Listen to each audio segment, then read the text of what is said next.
Dang it.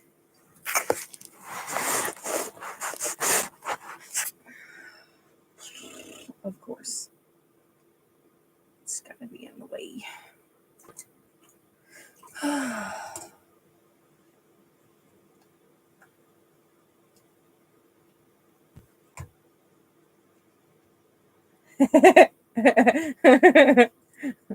That's funny, Keena.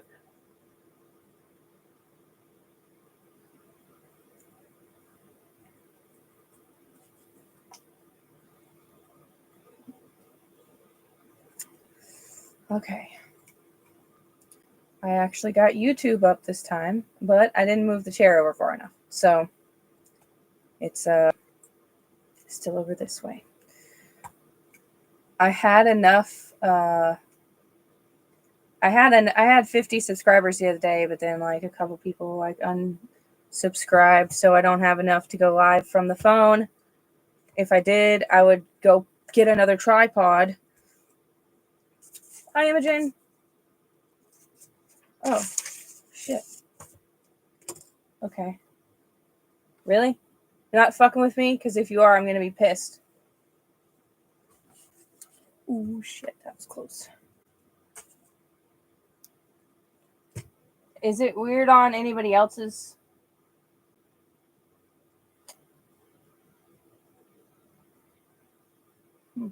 Okay. Hold on a second.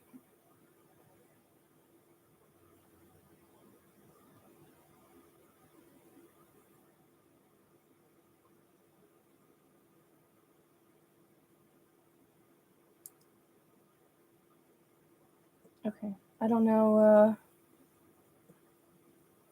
The mics are underneath it, so I don't know why.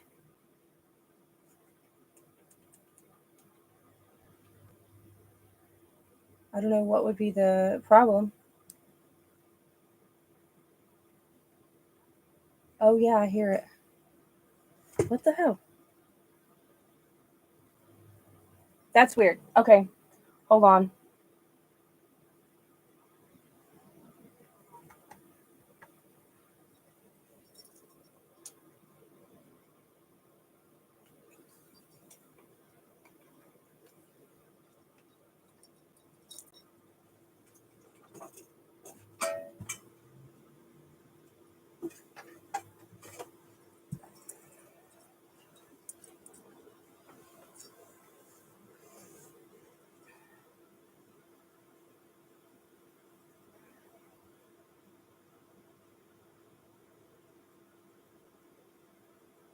Hello over there on YouTube. Sorry, I'm trying to fix the sound on my TikTok is being weird. I'm hoping that fixed it. I do guide messages for free, like individual, guide messages for free. And then like if you want, it's working. It's working. Anyways, so I do individual guide messages for free. Just comment your first name, and then if you want like a paid reading, then let me know. The pricing is behind my head. Sorry. Oh yeah, I remember you now.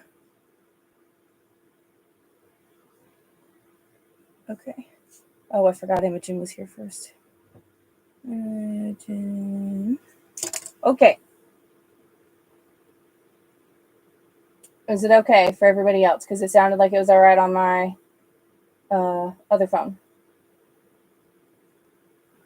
Are you good?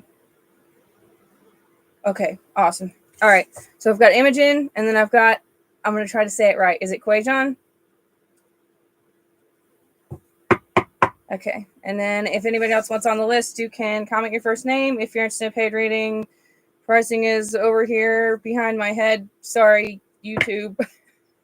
I'm hoping to get enough subscribers to be able to get on with my phone, and then I can just get another tripod, and we won't have this struggle.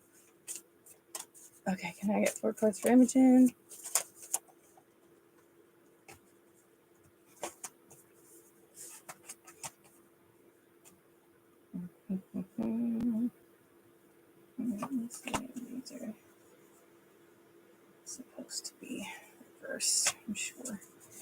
more, please. Please. That was not one. That's one. Okay. Oh, dang it, I forgot. Give me 1 second. Forgot to take my ADHD meds.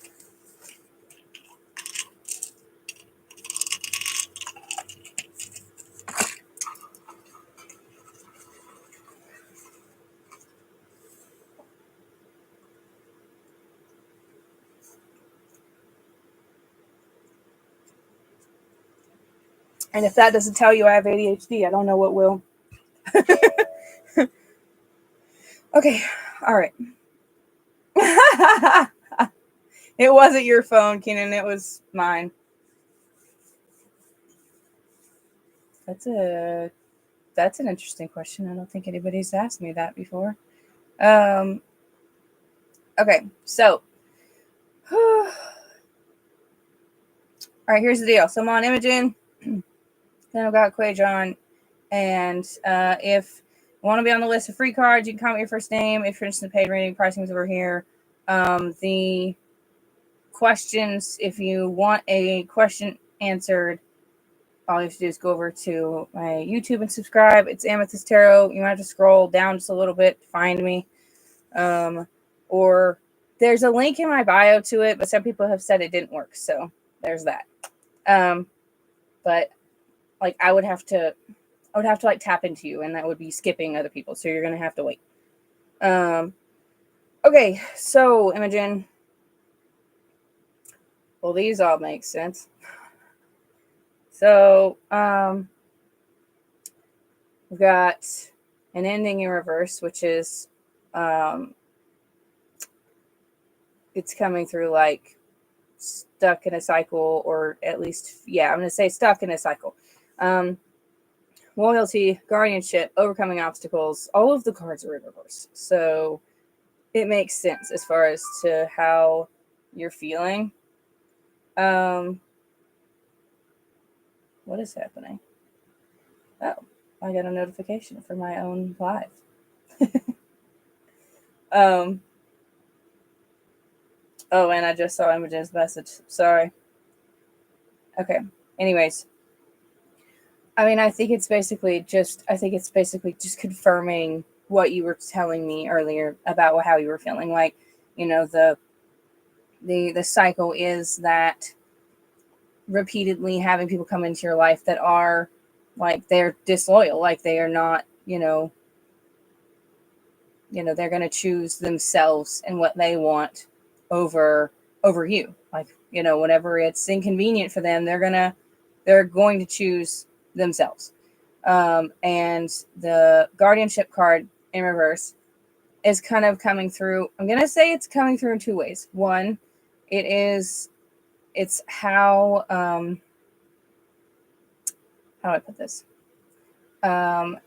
It's how you didn't protect yourself in the past and why you feel like overprotecting yourself now, right? And the overcoming obstacles in reverse, I'm going to say it is this the whole situation, basically. It's this whole like feeling like you have to overprotect yourself and feeling like you can't trust anybody because of the people who've done this in the past, and the concern that you're going to fall back into that same cycle. So because of that, you're afraid of getting attached to or trusting anyone, So I would say these are very much confirming what you were telling me earlier that you were feeling.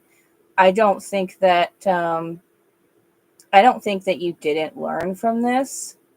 And I don't think that because of that, I don't think they're going to bring somebody in that's going to act that way.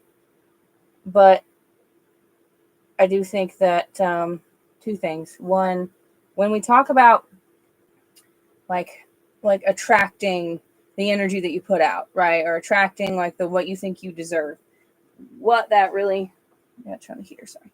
What that really means is if you're feeling like you didn't learn the lesson, you're still attracting that same energy. You're still attracting those same types of people in the same situations until you feel like you did. And I think that you did, but I also think that you need to like heal from that and let go of that perspective before you're going to be able to fully move out of this situation. I was going to say something else and I forgot what it was. Hold on. Yeah, I think that you're holding yourself back, and I think that your fear of being tested again, which would be ending up in the same situation. Your fear of being tested again is what's holding back the positive relationships and the people that you can trust. So there's that. I'm going to pull the other two.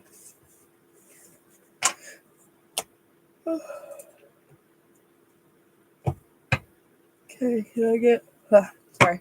Can I get a card damage in, please?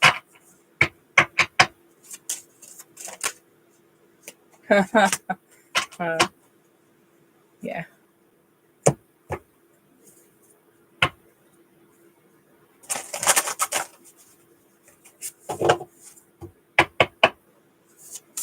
Can I get a card damage, please?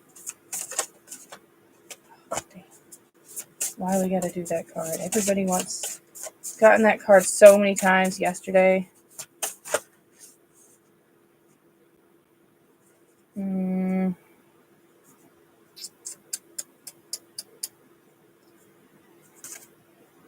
I can't do all of these. I'm trying to decide which one is going to be the most important. And I'm pretty sure it's the first one. But I don't want to read. Okay. Alright. Let me just get a guess when I get to over the right one.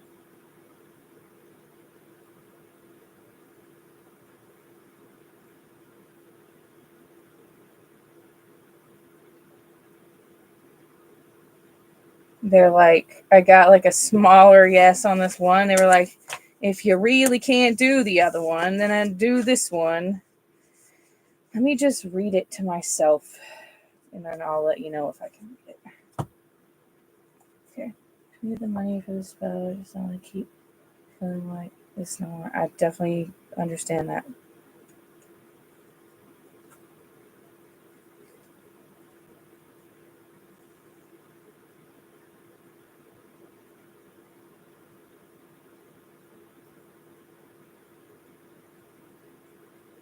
Oh.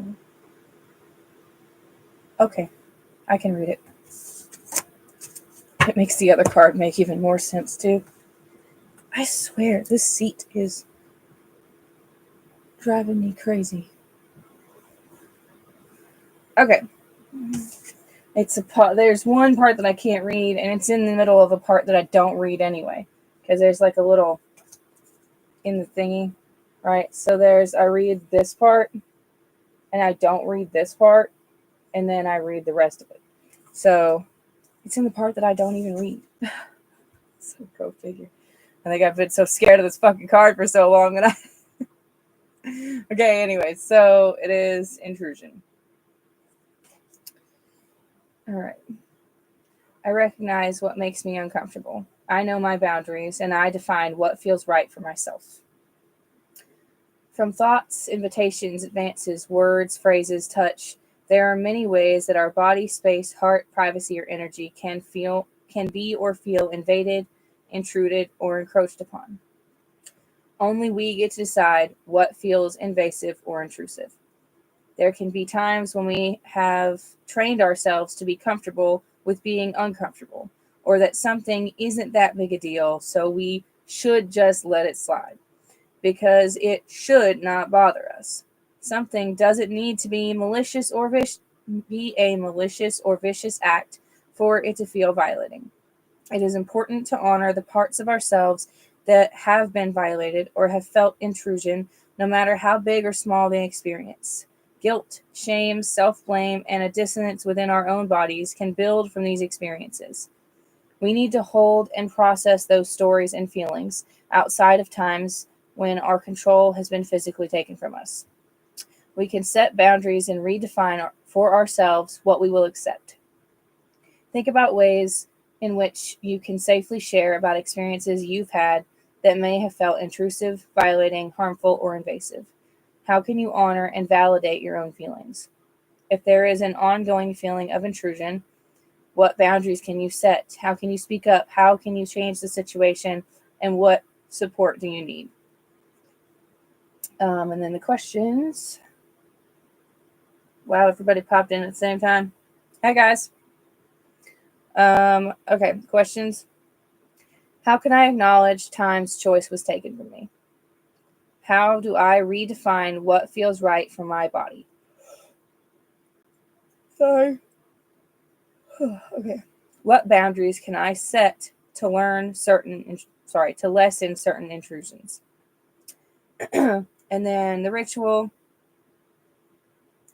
This makes so much sense because I'm going to say that obviously without getting into any details, when certain situations happen, the first thing that you want to do is take a shower. So the ritual is shower clearing or immersing in natural water or rain. It is vital to cleanse our energetic, mental, and emotional bodies. Enter into the water, set an intention for all that wants to be cleared or washed away. Let the intention be bigger than the mind can imagine. Cleanse and wash your physical body, then feel the water rush over you. Ask it to energetically wash through your bones, through your mind, through your heart, through your energetic fields, and through your pain. Continue as long as desired. Repeat as often as you need. It's just that one makes so much sense. All right, we got one more. Let me get the damn book out for a minute here. Okay, all right. This one is the one I laughed at because it says exactly what I was saying a minute ago. So this one is focus. Focus. You have a choice right now. Look at what you treasure or what you despise, what you hope for or what you fear. I'm sorry, I can't stop yawning. Damn, I actually slept today. Either way, what you think about grows. Your focus is a power source, amplifying and expanding what it perceives. Now is the time to use this very simple power to direct the energy and flow of your experience. When you focus on what you already have with gratitude and on what you want with love and appreciation, you create the energy version of your vision before there is any proof in the material world. You can take that vision to the planning board and map your own road to world domination. That's what I was saying before, we attract those things when we focus on that energy. I'm going to say recommendation wise, because I know that you're getting together the funds to do that spell work. My recommendation would be do something maybe like, okay, a couple things. One, maybe do like an egg cleanse. Just remove any energetic like attachment that you might have to that person. I can't. Oh, geez. Even if it's an unconscious thing, like they could still be connecting to your energy. So that's like that would be a decent temporary fix. And then I would also try doing some like intentional grounding, which will probably also help with getting the energy under control, getting your mind in a better, more focused place. Thought about doing that. So your psychic is showing. So that would be my suggestion, right? Do some cleansing, do some grounding.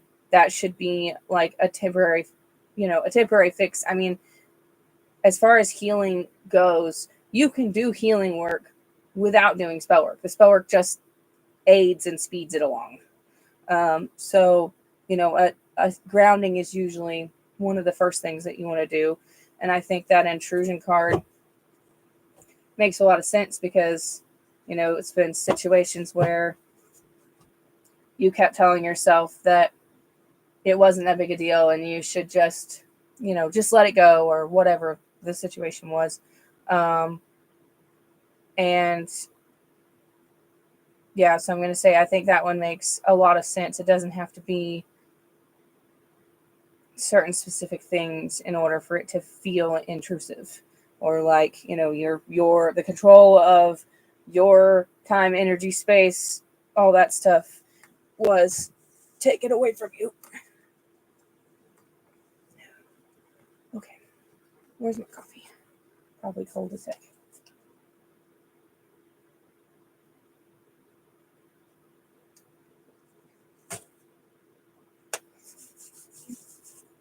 Okay, that's my recommendation.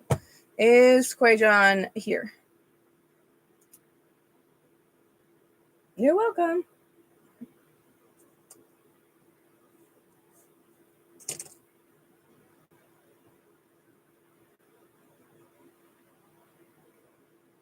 Oh, I forgot. If anybody else wants on the list, you can comment your first name.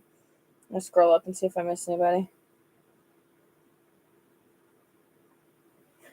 I'm still laughing at Keenan's guess who's back because I totally sang it.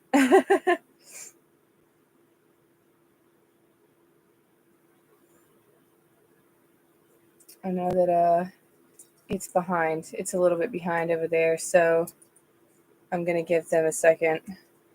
Okay, let's see. Jim, Iffer.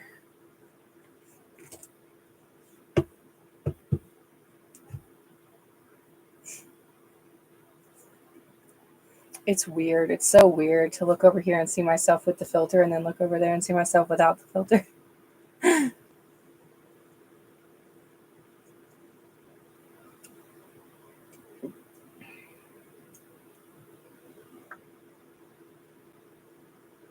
I don't want to start if they're here. Is Quajon here? I also feel like I'm saying it wrong. It's definitely frustrating how far behind YouTube is. Where's my... Hold on, I'm going to do this. Actually, you know what? I'm going to do this with the other headphone. Because...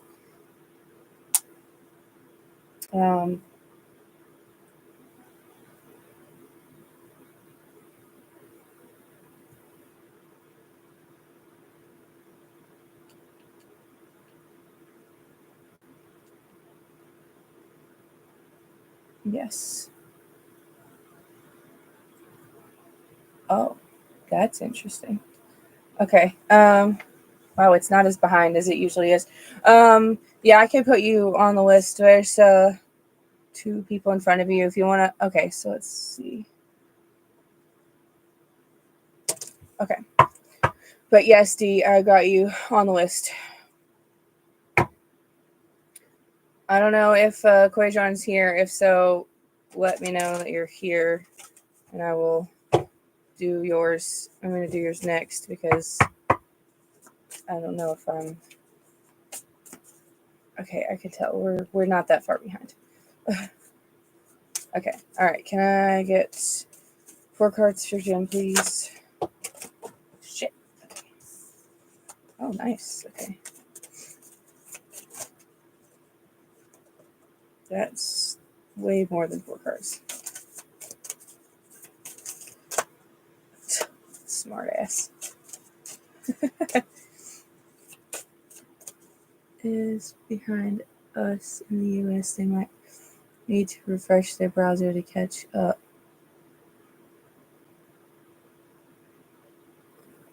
Oh, the other person is behind us in the live. They might need to refresh their browser.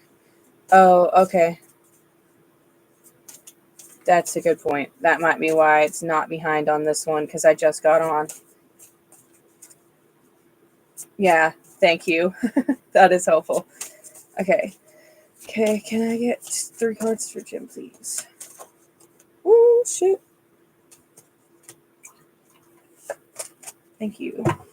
I need to give that deck a name.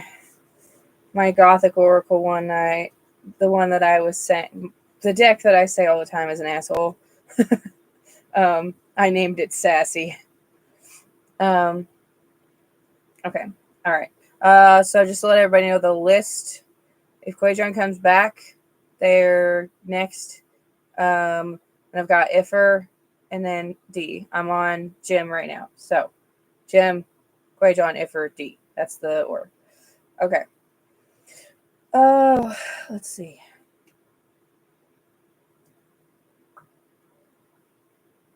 This is interesting, but it makes sense. Okay, so we've got Metamorphosis is upright. We've got Higher Perspective is in reverse. Productivity is upright. Stagnation is in reverse. So this is the work in progress. Excuse me. So I think that you're in the process of shifting the perspective into more like a more objective one, right? So when we have that higher perspective, the point is that it's less bias, right? It's our ability to see the whole picture and make decisions based on that rather than making decisions based on what's happening in the moment, right? So using all of the experience and the wisdom that you have gained up until this point because of everything that you've been through. And the work card, productivity is the work card.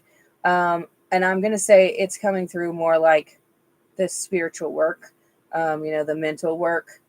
And like, it can talk about like actual work. But in this sense, I think it's talking more like spiritually related. Stagnation in reverse is, so it's a blockage card, but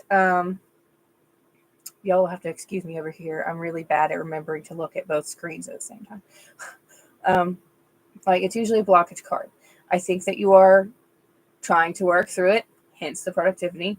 But I think that if you're not, how do I put this? It's like this. It's like higher perspective. This is what we're working on, right? Stagnation is the thing that's trying to pull you back down, right? It is the mindsets that you have had throughout your life that I'm going to say they build up, like stagnation is an energy that tends to build up over time, especially with a lot of trauma. So that's the thing, right? That's the thing that is holding you back that you have to work through. It is what keeps you in the lower vibrational place and in that lower, bias perspective where you're weighed down by all of the emotion, So hi, Jenny. So I wouldn't get discouraged, right? So the point that they're trying to get at is it is a process and it is work to find your way out of being stuck in that same perspective and that same energy. Like it's not easy. You can't just decide one night, like, I'm going to have a higher perspective and I'm going to make all of my decisions objectively and non-biasedly and, like all of the things are happening for a reason, and that's just what I'm going to think every time something goes wrong. Like that's not an easy energy to stay in or easy mindset to stay in. I mean, shit, I work at it every single day, and there's still like, there's still plenty of moments where I'm just like, why?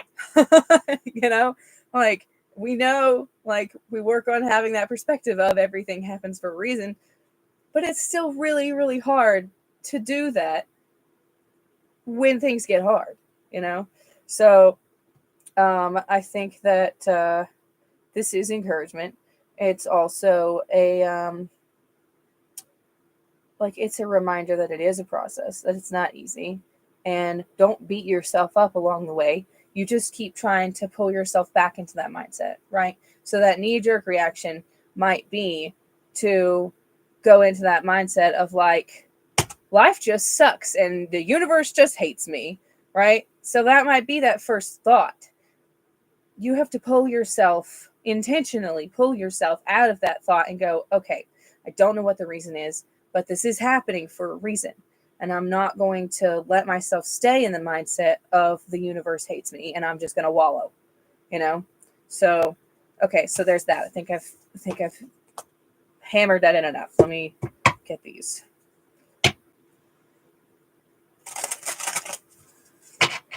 Okay, can I get a card for hi Mo. Energize. No. Hello. I do. Yes. I'm so sorry. Make sure this one's the right. I think it is. This one. Right one for Jim. Yeah. Okay. Sometimes when I get distracted, I'm not sure. That's interesting. Mo. My person, was it Audrey?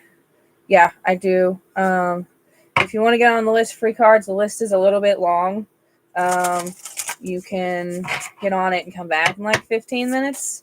I can't do like a full mediumship unless you want to do it as paid, because I don't half-ass them. Like I can't, I can't sit here and tap in for a whole conversation and like tell you everything that they're wanting to tell you, because of the way that mine works. Because usually like they give me a lot of like clairvoyant stuff as confirmation, so that that's who I'm talking to, so I'm not full of crap. And then also, like, there's some clairaudient stuff that's in there too. So it's complicated. It's very in depth when I do them, and it's about a half-hour reading.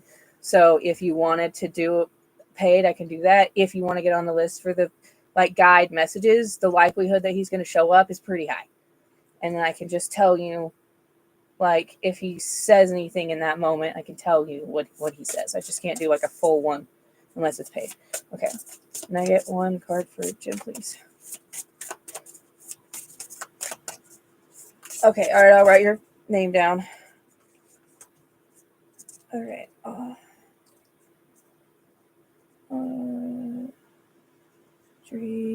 Jenny. Sorry. I know I'm kind of repetitive sometimes. Oh, damn. Both of these are so good, but I'm not gonna read both of them. I can't do it. There's too many people on the list tonight. I'm trying to, like, keep up instead of getting super overwhelmed, because y'all know I have a tendency to go on and on and on. Okay, so the two cards. This one I'm not going to read yet. This one is Reflection. If you remind me what the card is, I'll send you guys like pictures of the pages, and he can read them if you want. Okay, and this is one I'm going to read, which is Resistance. Oh, shit, I forgot to hold them up over here. Okay, so Resistance.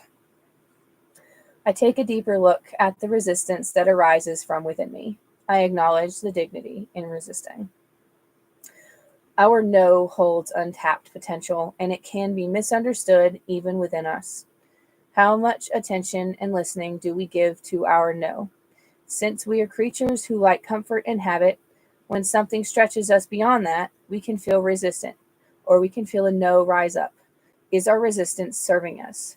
Is it sharing with us where our boundaries are, or is it keeping us from experiencing something greater? Our no isn't a stopping point, it's a door that opens to greater wisdom within. When we feel a no or resistance rise up, that is an invitation to check in with ourselves and see what is most true. For everything that stretches us beyond what we currently know, our power, our shadow exploration, difficult conversations, letting go, relearning, we will feel resistance because we are pushing against the energetic membrane of what we currently know. We'll feel stretched if we're growing. Consider where you may be rightfully resisting that which you are not aligned with and holding a firm no. Can you stand in that no more fully? Consider where you may be resisting something that needs to be looked at because of not wanting to do the inner work and or disrupt a sense of comfort. In those cases, can you lean into the discomfort? The questions to ask yourself: what am I resisting addressing that I want to lean into? What am I resisting that keeps persisting and showing up? And how can I develop a deeper relationship with my true no?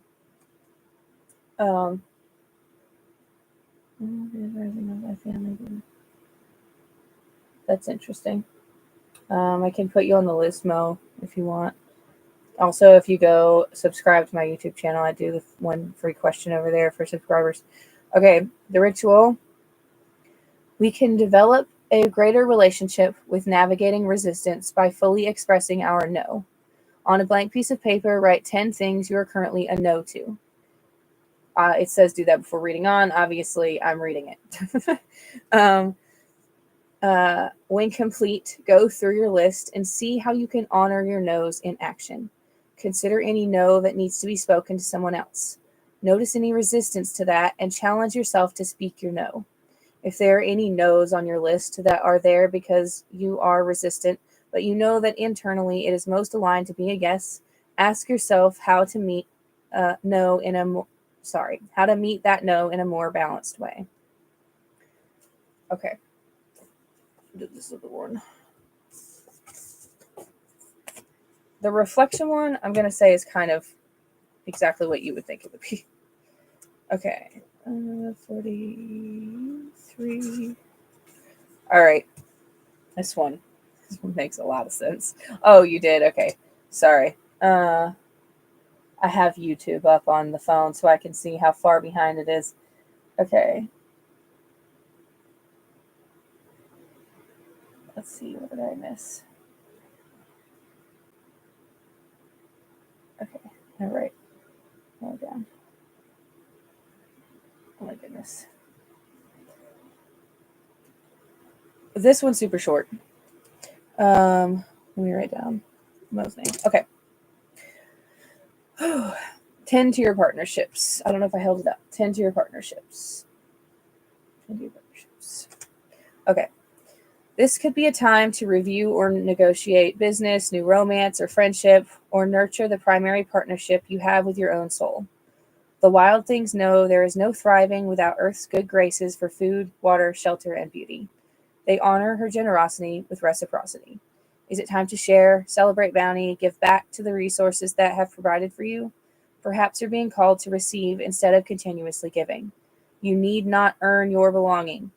Take stock of where you are woven into healthy partnership and where you are not. This is a time for balanced reciprocity. I was going to say, figure out what relationships are giving what you need, taking, what is fair to take, and where they're not. Make adjustments accordingly. All right, is Quajon here? Oh, hi, Mo. You're over there. Okay. Let me write down this. I'm going to forget if I don't write this down. So, Dee has a question. Audrey wanted to know about her dad. And then Mo has a question. Okay, I'm just writing down. Okay, so, all right, I'm going to do Ifer. Quajon, if you pop back in here, comment your name and you'll be next. If not, then it'll be D, and then Audrey, Jenny, Mo. That's the order. So, woo.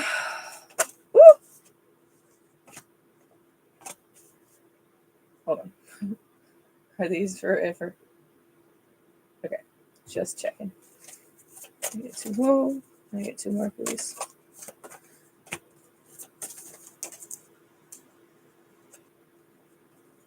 Y'all are killing me. You're killing me. We're not doing all that. They're like, here's 4 cards.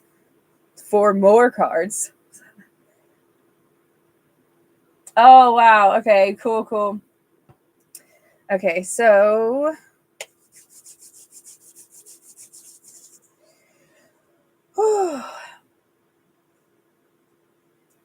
these all in the be still.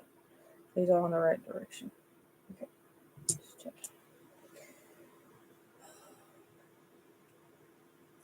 All right, so we've got productivities in reverse, stagnation's upright, intuition and dreams are in reverse.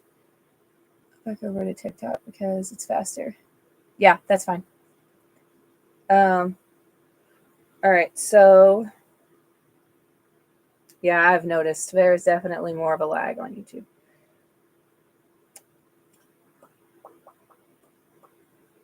Why are you always a pain in my ass? I'm kidding. Okay.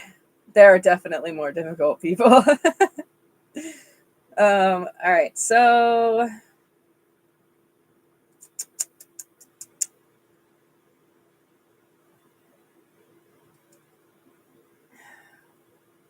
there's a few things that's coming. There's a few things that's coming up. Oh, let me turn my heater. It's cold. It's never boring with you around, that's for sure. I keep forgetting to read it. So yeah, she said you love me and you know it. Okay. Um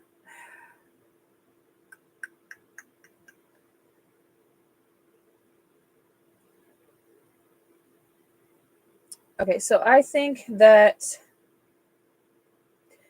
you're putting your own work on pause to try to help somebody else. And I think that the dreams card in reverse is kind of along the same lines.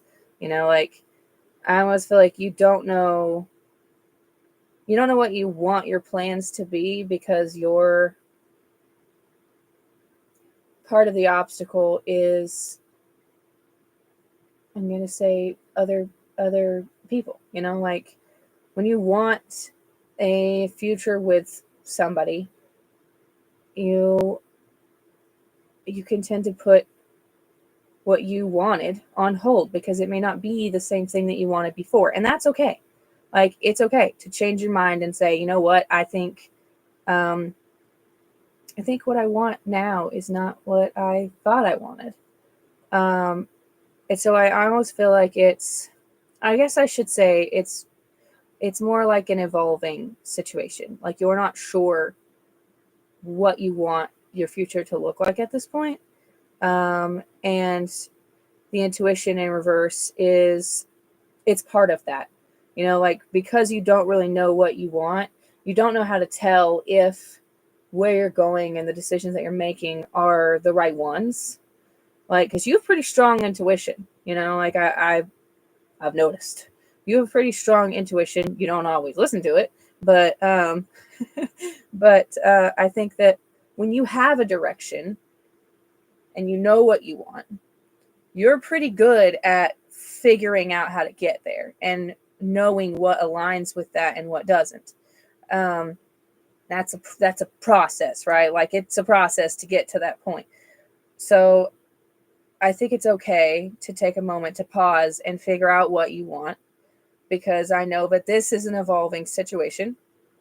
And I think that your future is going to be a lot different than what you thought it was going to be.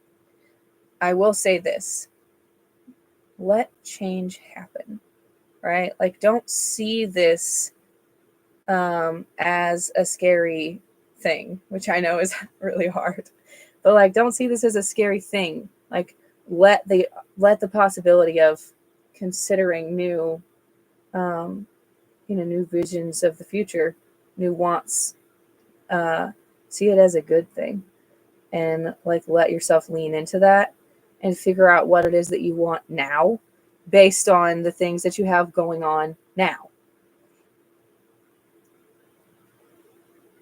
That was never intended to be happy.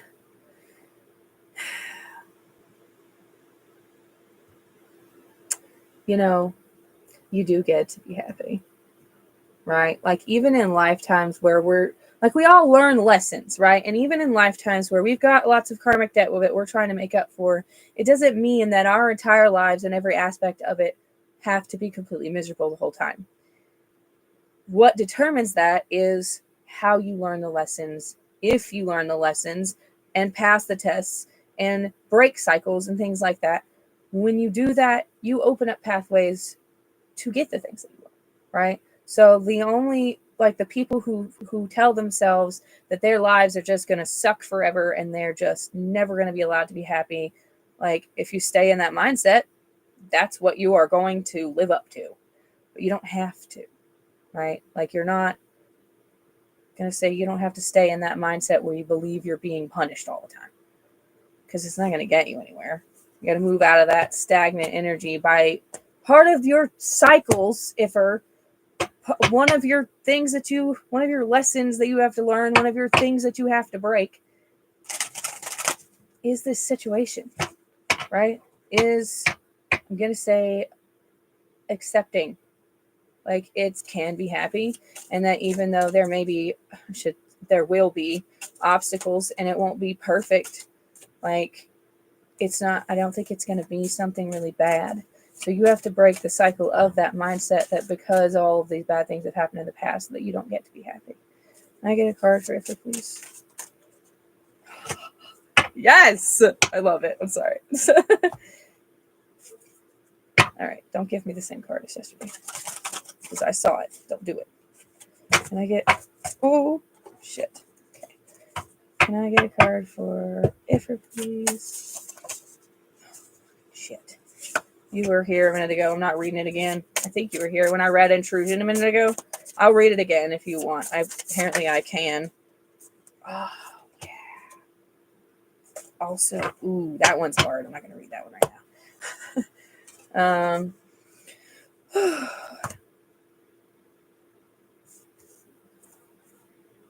Yeah. Okay, good. All right, then I'm going to read the other one. I don't usually read that one, but I found out. Wow, I found out that when I overcome that fear, and was like, okay, let me just read this to myself. That it's not as bad as I thought it was. It was the part that was triggering is actually part of a section that I don't even read. Okay, this is the other one. This one is Rising. Ironically, it looks better over there on YouTube than it does on TikTok. That's weird. Hello, YouTube people. If you want to get on a list for free cards, you can comment your first name. It's a little long, so if you want to get on it, now would be the time. And then if you want to come back in like 20 minutes, you probably won't have missed your turn. Okay, Rising. I arise from the ashes of life's flame. I am resurrected, reborn, rising. This card is so you. Oh my God. Okay. We have opportunities to rebirth ourselves consistently. With every year on our birthday, every month with the moon, every day with the sun, every moment we choose. Like the phoenix who dies in a beautiful display, bursting into flames, becoming fire and ash, and as grand of a resurrection as the perishing, a powerful self emerges each time anew. Our lives have defining moments that shape us, show us what we're made of, stretch us to show us our power and strength. More often than not, those defining moments come from how we rise when we have fallen. Our power and brilliance are amplified by moments when we have had an opportunity to perish and meet our destruction, and instead, we rose from the flames. I have goosebumps right now. Parts of us die when we outgrow them, when we experience an event that is traumatic, or when we choose to let parts of ourselves go. What if those emotional and spiritual deaths are invitations for us to rise and rebirth? Reflect on parts of yourself that have died, mourn them if needed. Consider parts of yourself that have rebirthed. How did you rise even stronger than before? We sure had this one like a week or two ago. Oh, yeah. Okay. Well, clearly they're getting the point across. This is such a good card, though. Hi, Lily. Yeah. Yeah, definitely early. I'm on, well, okay. Yeah. So, Audrey, if you want, I would say maybe 10-ish minutes. Yeah. Okay. So, I was going to say something. Oh, I was going to say something about Justin. I see you, Lily. Give me a second and I'll write you down just so you know the list is long. Okay. All right, cool. Shit, what was I going to say? Oh, it was about Justin.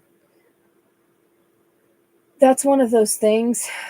I mean, I've talked about this before. I don't know if I've said this to you, but you've probably heard me say it at some point because, you've been around a while.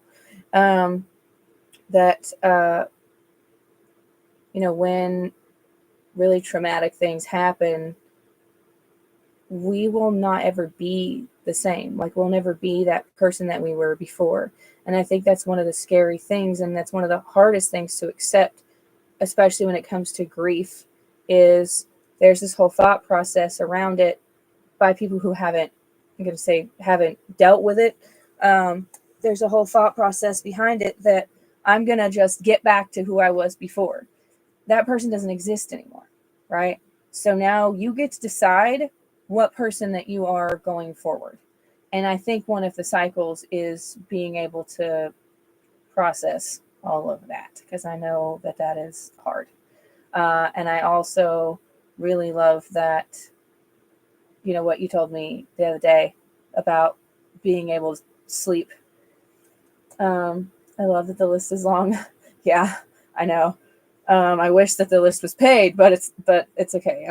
You know, I'm life's purpose and all.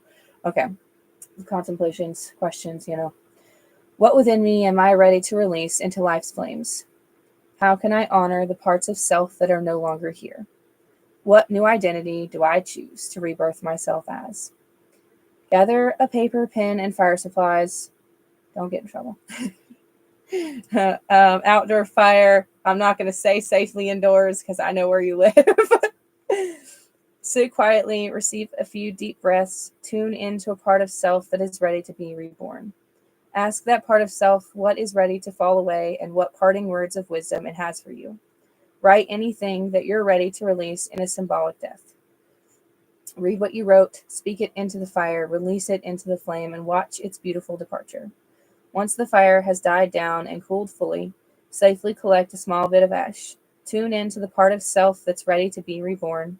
Welcome that part of self to this world by anointing yourself with the ash and saying, "Thank you, I welcome you, I am here." It doesn't have to be that, you know, you can do other things, but I like that one. All right, we got one more card, and then I've got probably D, unless Quajon's here. Okay. This is the one I laughed at. This one is beginnings. Because I was sitting here talking about making a new dream, right? Making a new plan. Okay. Whatever you're dreaming of, do it. Dare to stare down the dark void, the white canvas, the blank slate of uncertainty, and begin. Hello, give me 1 second. The little dream egg of new life inside you is already cracking. It wants out into the world, and as its carrier, you are its sole deliverer. Shake off anxiety, tell fear to suck it. You are far more than you know and worth the risk of finding out what comes next. It isn't always what you imagined, but it's always an adventure. It will lead you to the next manifestation of your soul's deep intent. This card signals the cracking open of the shell of new life.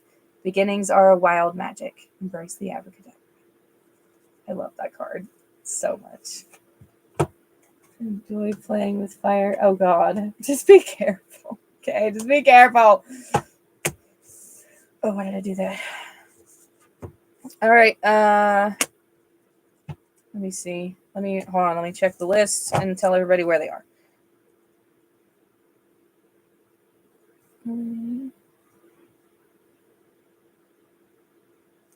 Okay. All right. So this is where we are on the list. Okay. So I've got D. Then I have Audrey, Jenny, Mo, Lily, Alyssa. Okay. So I will say that each of these takes probably 7 or 8 minutes or so. So if you are lower on the list and you want to come back, totally understand.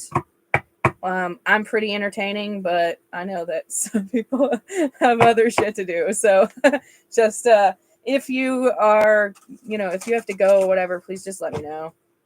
Like, you know, I mean, like if you are going to go and come back, that's fine. But like if you have to go, just let me know so that I'm not waiting and calling for you. Okay, can I get, oh, right. I forgot D had a question. Let me see what it was again. Mm-hmm. I have a freaking mouse. Why am I leaning forward? Because I'm used to scrolling over here. Okay. Question. I'm wondering to what extent jealousy was a factor in Karen becoming so mean to me. Okay. Probably. That's a fair question, yeah. Oh crap, I was gonna say something. What was it? Alright. I don't think I need 7 or 8 minutes. Fair enough. I usually do the whole, like, you know, cards and then cards and then cards. But if you just want the question and you don't want like the other two oracle cards, that's fine. I will leave it up to you. The other two are, one of them's encouraging and the other one is a shadow work card. So I'll let you make a decision. Shadow work cards are usually, they're for self-improvement and that kind of stuff. Okay. What part in, let me just ask, okay, what's okay. Let me say what let's say what caused the ending of this friendship, relationship. Forgot what it said.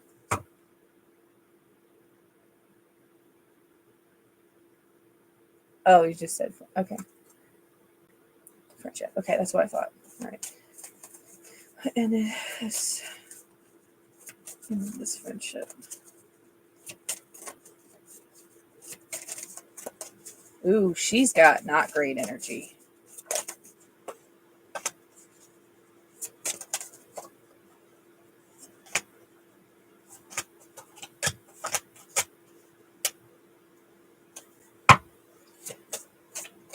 Okay, first of all, she was a lesson.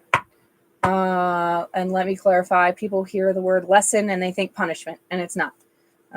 Lessons are, I explain it like going to college, like you have to pass your basic classes before you can, if we're going to medical school, like you got to pass like fucking chemistry before you can move on to, what's that one? Pharmacology or whatever, you know what I mean? And then you got to pass those and then the other classes before you're going to graduate. So it's like lessons are like that.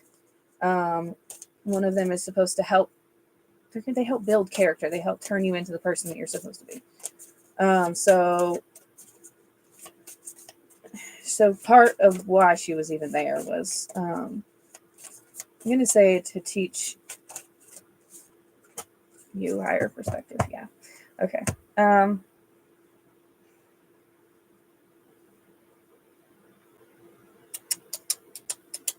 Okay. So, these are really interesting. So they're all upright with the exception of the last card. So, oh, hold on. The puzzle piece. Okay. So we've got the like something new card. She was my college roommate. Shit. It's so, oh wow. Okay. That's funny. I've started using that analogy a lot. But I think that's still kind of funny. Okay. There's something new, and we've got modest fortitude, which is this like humble forward movement. This is what you were doing, right? You were moving towards, so we've got inspiration, new opportunities. Like you were moving towards the things that were meant for you, right? Like you were following your path. Adaptability, I think, you found a way around the obstacles and kept this positive perspective. Mischief is the next card, and this is like a playful card, right? Like you have this very like, let's say like lighthearted, kind, playful spirit, and so I'm gonna say I think that it played a very large part. Honestly, loyalty is upright. I think that. I'm just going to say you didn't do anything wrong. You didn't do anything wrong. Like this was a her issue and not a you issue. Then we've got the higher perspective card is in reverse. So I'm going to say it played a large part. I think that she saw what you had, how far that you had come. And I think that she felt like you had it easier than she did. And because of that, she saw you kind of as the enemy. And I will say this, from a personal perspective, because I give those frequently. I have had struggles in the past, major struggles in the past with, I'm going to say, how do I put this? I'm going to say even tolerating, like feeling like I could relate to someone who really hasn't had like any major trauma in their life, that kind of stuff, because I've been through so much. So like I remember in high school telling like a mentor that I couldn't stand that all the people around me they just had these perfect lives, and like I just couldn't relate to any of them. And I think she's in that bitter stage. She's in that bitter thought process, and she's choosing to stay there. I was in high school. I outgrew that through personal growth. She thought I didn't have trauma. She was stupid. Fair. I think, but I mean, I think that my point is, she thought that you had it easier than she did, right? So she felt like, yeah, I think it's really what it comes down to. She felt like she was working harder than you were, and she wasn't getting as far as fast, that kind of thing. Like she felt like your life was just easier than hers was. And I mean, she probably just didn't know, you know what I mean? Because some of us don't share that. Like those people that I was on that trip with, they had no idea. They had no idea. Like the things that I had been through, I should say have been through, and also, you know, and therefore my perspectives, like they couldn't understand me and I couldn't understand them. So, so I think that's her issue, you know? So it's a bitterness, because what she's jealous of is the fact that you're not miserable like she is. No, you're fine. I got you. She's jealous of the fact that you're not miserable and she is. And that's the place that she's choosing to stay at. But that's her issue. If that makes sense. I hope that makes sense. Did you want Shadow Guard or no? Because I can do either way.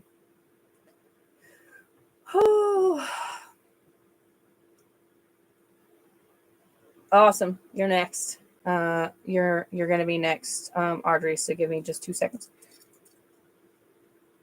Awesome. Okay, cool. All right. Okay, can I get? It's probably that one. Sometimes I see them and I'm like, yeah, that's it. Can I get a card for D, please? Ooh, that's interesting. All right, is this one about her? Yeah.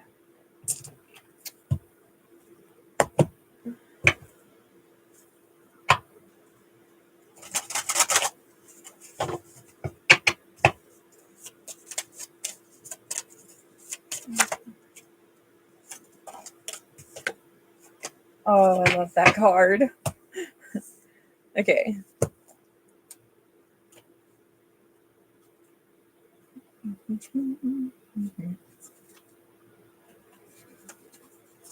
I missed it by 1 page. All right.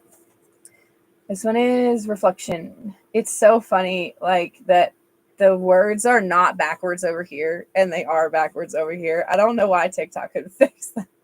Okay, reflection. All right. As I look into the mirror, I see myself clearly. I recognize the wisdom that resides in my inner space. Since our eyes see what is in front of us, it takes work to be willing to see what is within us.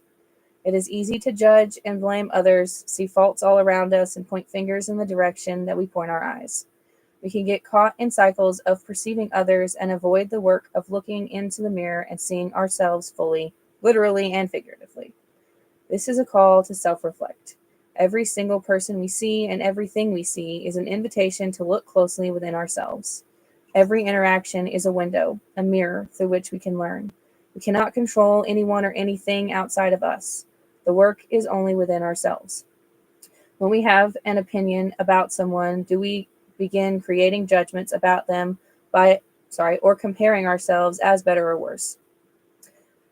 How can we, oh wow, I just had a thought.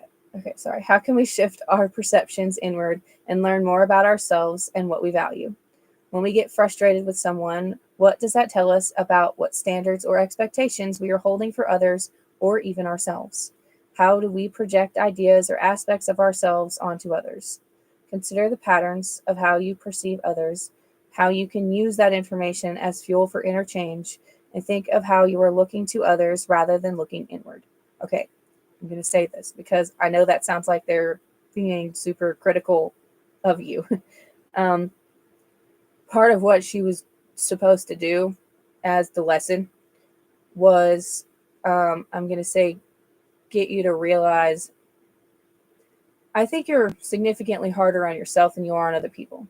Because what you really wanted to know today was if this was your fault. If, like, you know, if she had a valid reason for having an issue with you. And in her mind, she did. But in reality, she didn't. But that was the lesson, was to, I'm going to say, to look within, because I think that you have a tendency to be very critical of yourself, but this was bringing, I'm going to say, bringing a new perspective, bringing to light a thing that you needed to work on, which was, I'm going to say, instead of saying, oh, this is my fault, you needed to hear, this wasn't your fault, right? Like, she made her decisions. We can't control what other people do. That was on her, right? Like, that perspective is on her. But you can't look at yourself like you're always the problem, right? Okay, so the questions to ask yourself: how often do I look within and explore my own patterns? In what ways do I deflect from doing my own inner work? And what do I avoid seeing or exploring within myself? In the ritual, think of someone, think of someone you are having a difficult time with or have had a difficult time with. Sit in front of a mirror or close your eyes and allow yourself to vision. Look into yourself more deeply as it relates to that situation. Think about that person, how they are responding, what your perceptions are, what you are feeling internally. Think about the dissonance. Think about what this dissonance brings up within you and what wisdom you have internally that offers a clearer perspective. Consider how you can soften the perceptions of this other. Look at what you can shift or work on internally to amplify harmony within yourself. I felt like wanted to know if it was my fault. It's pointless self-criticism for sure. It's for sure. Okay, all right. Last one. I love this card so much.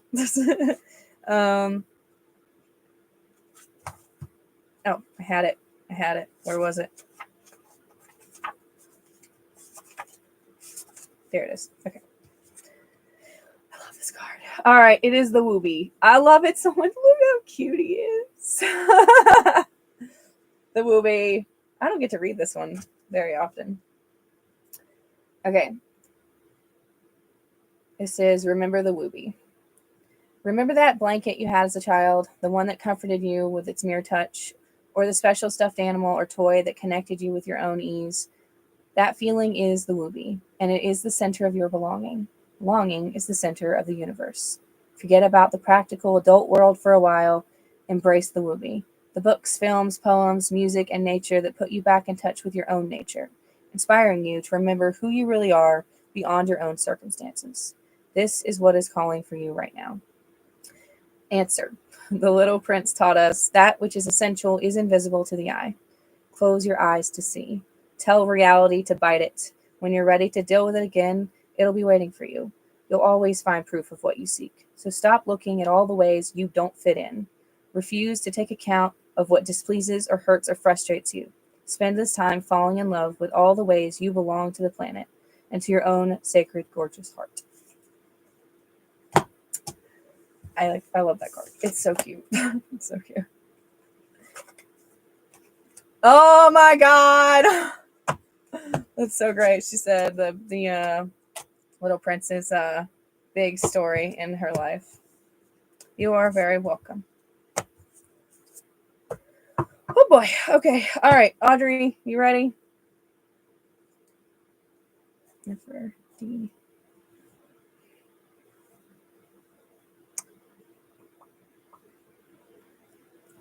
Okay, cool. All right. So this is the list. So I'm on Audrey, then I have Jenny, Mo, Lily, and Alyssa. All right.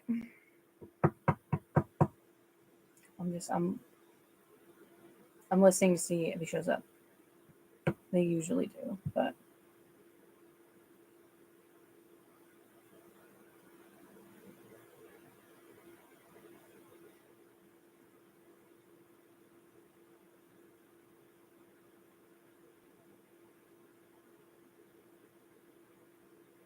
Okay, yeah, I thought so. So yeah, I'm gonna pull because it helps me connect with you. But yeah, he is here. Get two more, please.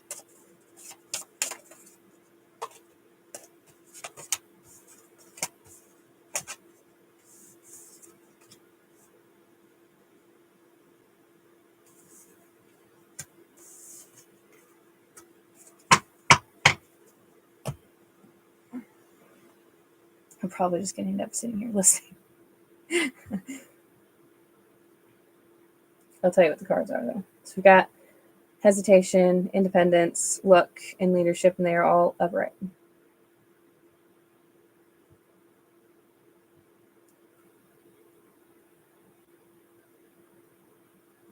You still have your own compass.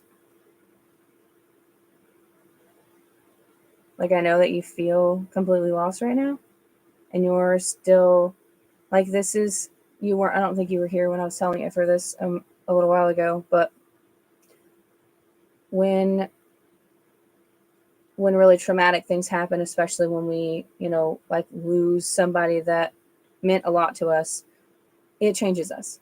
Like, there is no such thing as going back to the person we were before. And it's a concept that's hard for a lot of people to accept, that like there's just no going back. So now it's a matter of figuring out who you are going forward.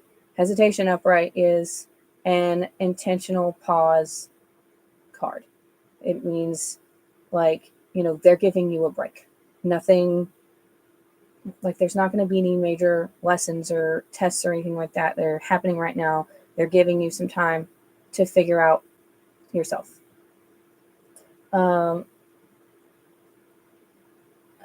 Channeling him, but I guess I'm not strong enough. Okay, so I will say, that's when Macy passed. Oh man, I'm sorry. Okay, so this is the thing. Oh man, I should have said. The list is kind of long right now. I can write you down as far as like sitting and doing like full mediumship. Those are paid. You can pull cards and see if they show up and do some like short stuff. But I just, like I said, the list is already pretty long. So if you want me to write you down and you come back in like 20 minutes, then I can do that and we'll see if she shows up. They usually do. Okay, but anyways, back to what I was saying. Oh, I can explain why that's happening. Okay, so 2 reasons. 1, grief can create blockages. It happened to me. So my Nana was my best friend. It was us against the world. I grew up with my grandparents. Like,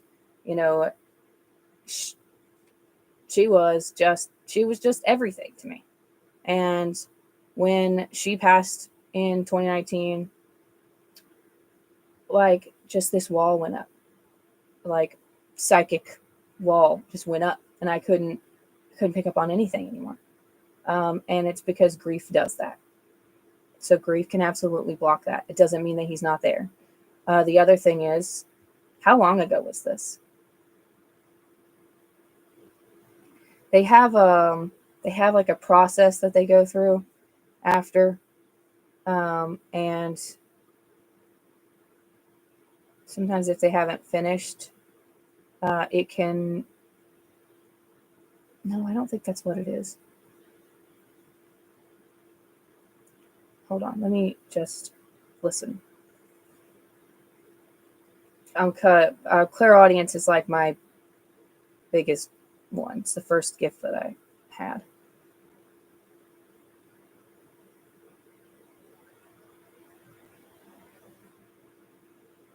Okay, yeah, okay. No, he hasn't done it yet.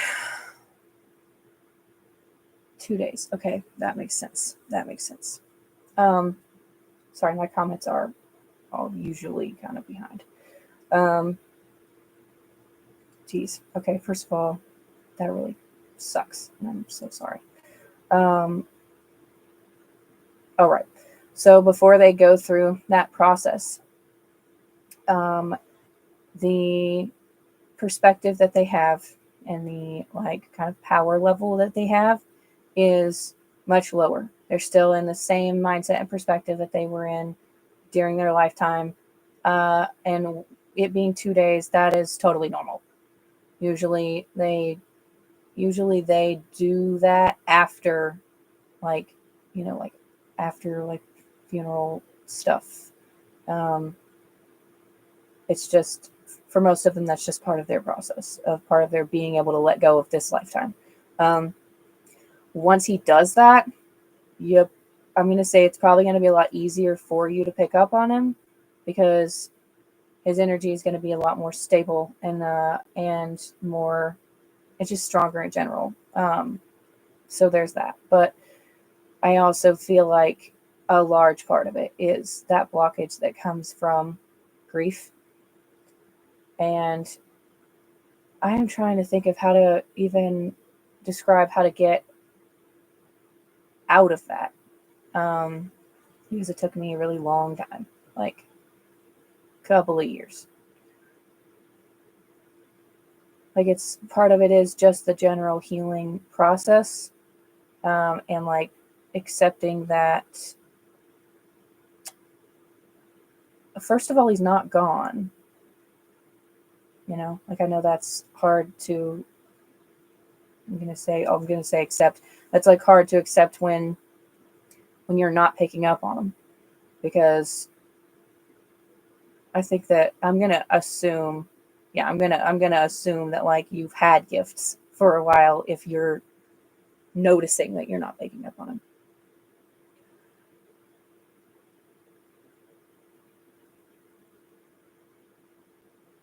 I'm listening again. Hold on.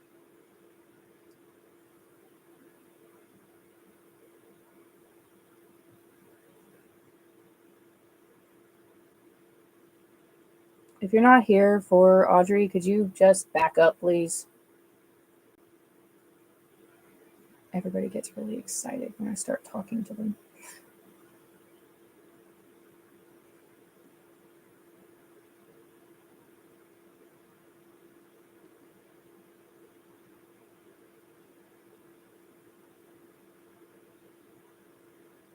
So he is bouncing to some other couple of people too.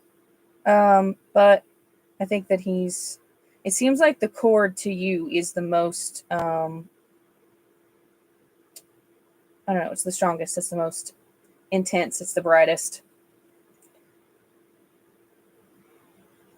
that I'm seeing, not hearing.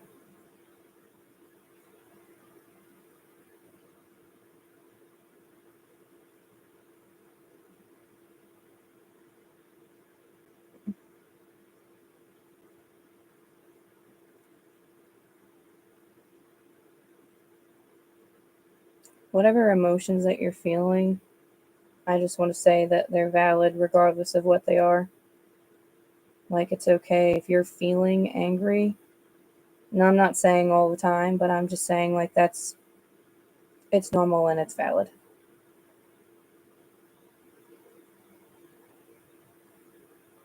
I'm going to say this, but I don't know if it's going to be helpful or just make it harder. Ooh, okay, you're going to have to back up a little bit. Like, there's definitely a weight, for sure, which happens usually when they've just passed. That's why most mediums won't even talk to them when they've just passed.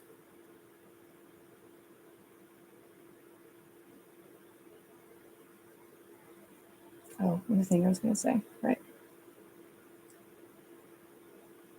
Like, he keeps saying, I'm sorry. And he's also like, he's like, I'm sorry. I'm not gone. I promise I'm not gone. Like, he is there. And he's like, I think he's trying to do things to show that he's there. But, like, he's just not able to control. He just doesn't have control.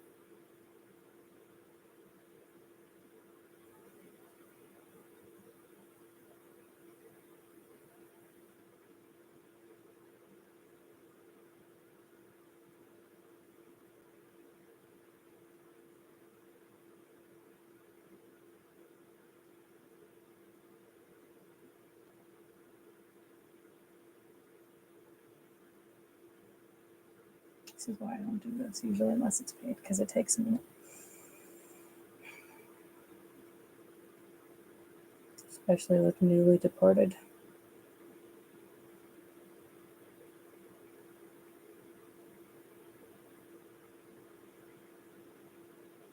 This definitely feels like it was just not expected at all.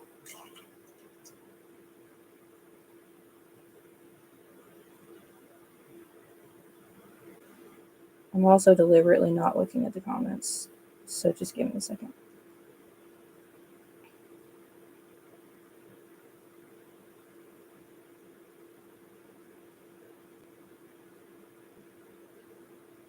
It's going to be easier after.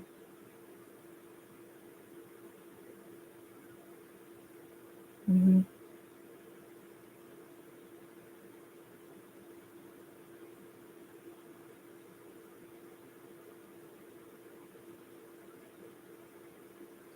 Like you're going to have to, just saying, you're going to have to lean on your own compass for a little while, but he's not going anywhere.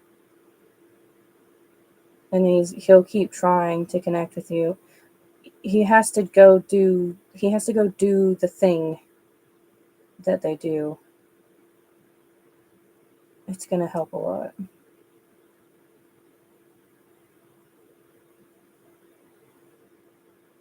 He's definitely very emotional. That's the other thing that makes him hard to understand.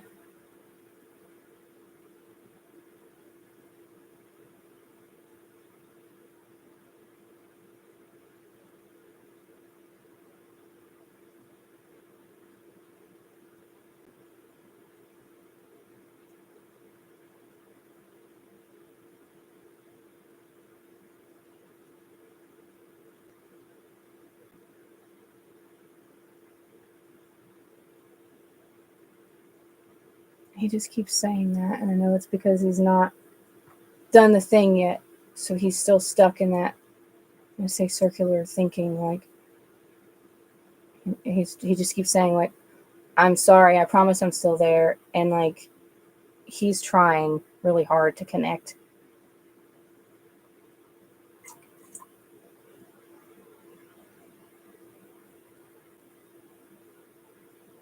Like I said, it will get easier.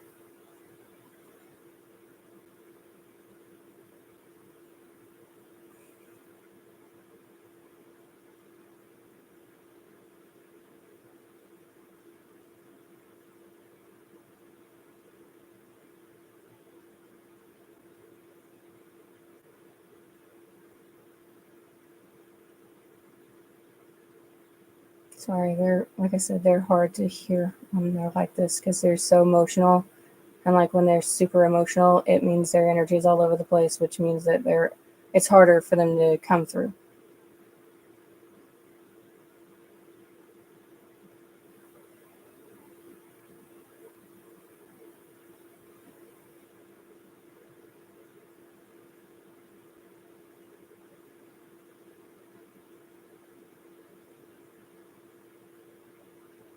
No, I don't need you to push harder. I need you to calm down.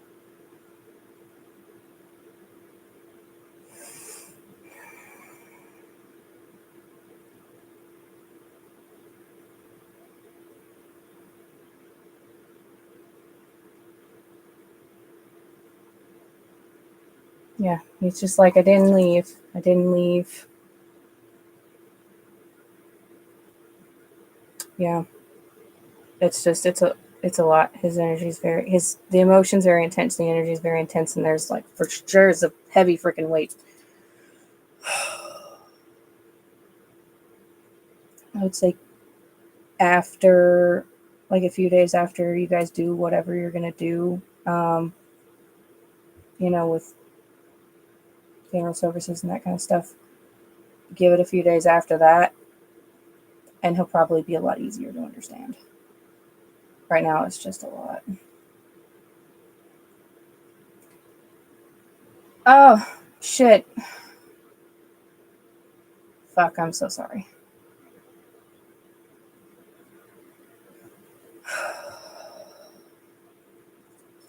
Yeah.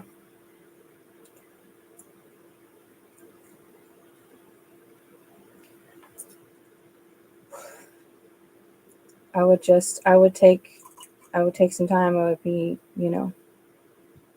kind and patient with yourself, but he's there. He is there. I know you're having trouble picking up on it, but he is there. I think that it makes sense, like the level of, say, guilt that's there. Then, like why he's like, like, I'm sorry, like, I guess because he never got a chance to fix it. You know what I mean? Like, that's also pretty. It's also pretty common at this point. So, yeah, I would say give it a few days. Yeah. Yeah.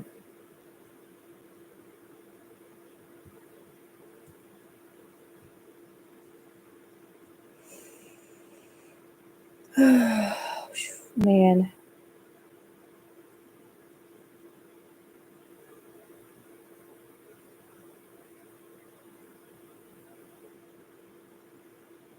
No, no, no. It's okay. It's okay.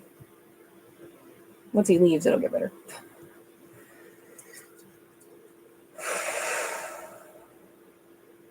That's usually what I do. Push away energy. Anyways, I'm so sorry. That sucks, man. And there's just really no, there's just nothing anybody's gonna say that is gonna make it any easier. So all I can say is that it sucks. I'm sorry. No, you're fine. It's okay. I understand. Yeah, I think that's reasonable, you know. So there's a possibility that once he does the stuff that like you will be picking up on him again, do some grounding, you know, get really good and connected with yourself and with like, all that stuff. Yeah, possibly.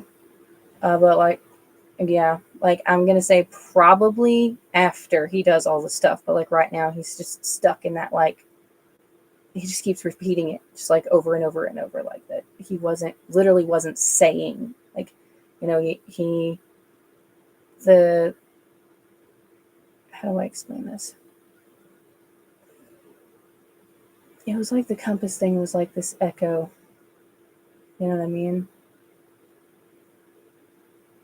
Which may have been other guides, to be honest with you, but like, he was just thinking that same thing over and over again.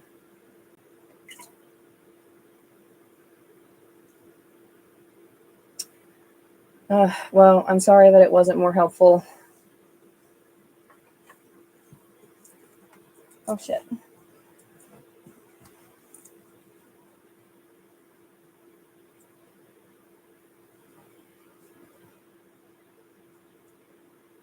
I would give you a shadow card, but I feel like that's just going to be more weight on a difficult situation.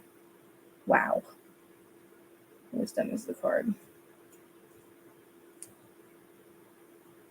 Oh, I said intentional pause. This one is intentional stillness, which says basically what I said. Yeah. Oh, it was wisdom. Oh my god, I picked it up from the middle of the deck and it was the same card. If you want me to read it, I will.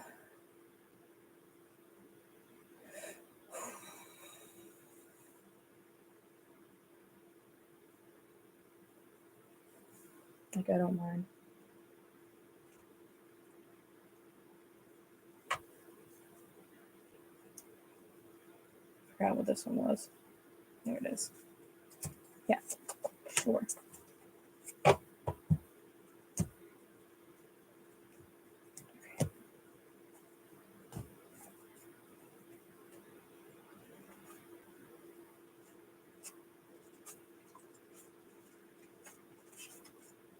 Okay.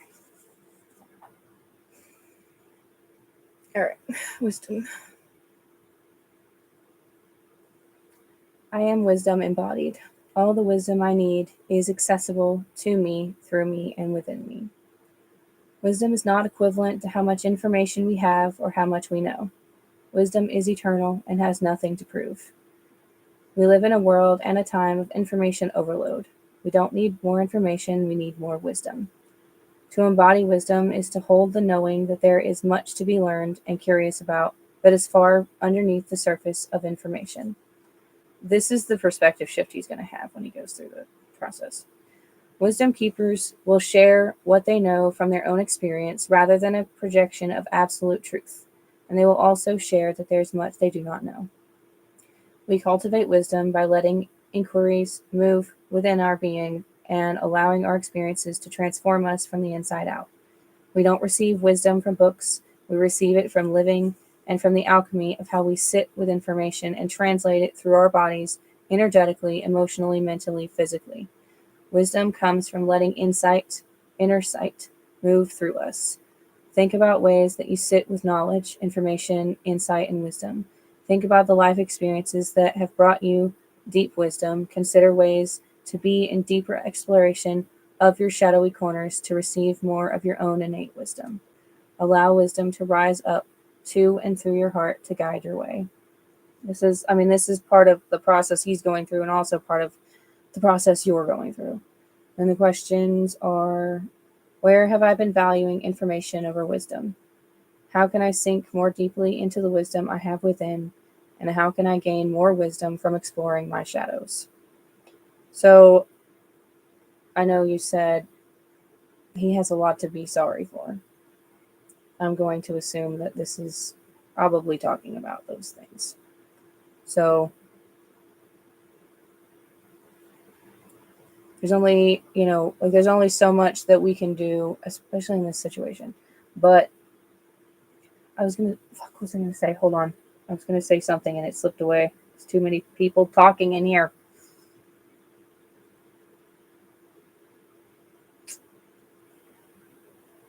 It's just gone. What I was going to say is just gone. It's really hard, I think, to heal from situations when they're not here physically anymore, because it's like the possibility of having a conversation in the way that we normally would so that they can apologize to you in person, like that is that opportunity is obviously gone. But I'm going to say I think that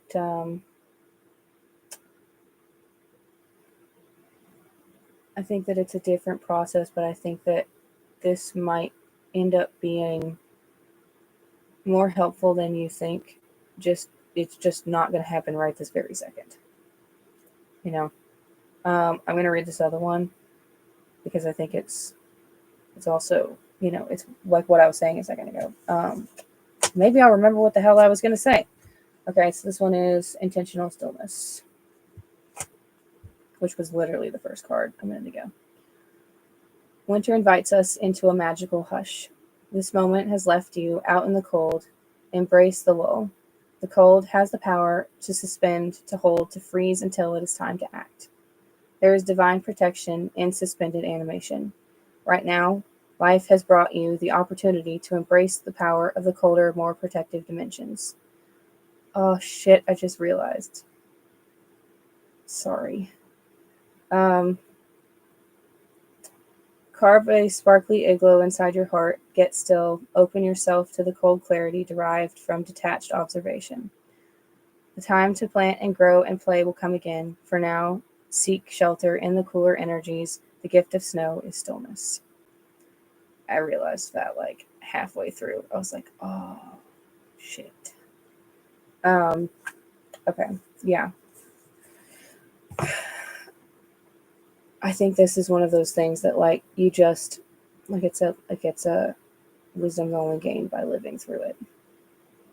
You'll come out the other side of this, like there will be healing that comes out of it, even if it's not today, But I'm sorry, man, it sucks, regardless of, like the situation and how close you were or weren't, which honestly might just make it even harder.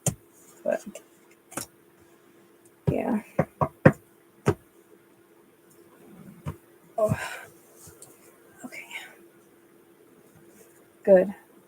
I'm glad I could help.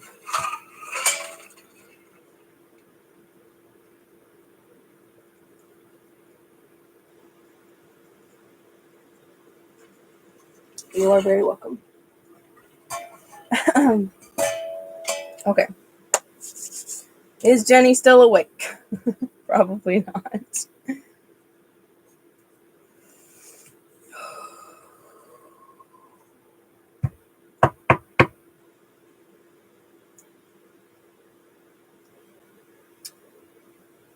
Also an interesting question.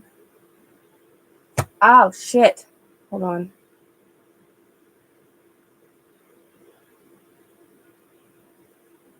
F.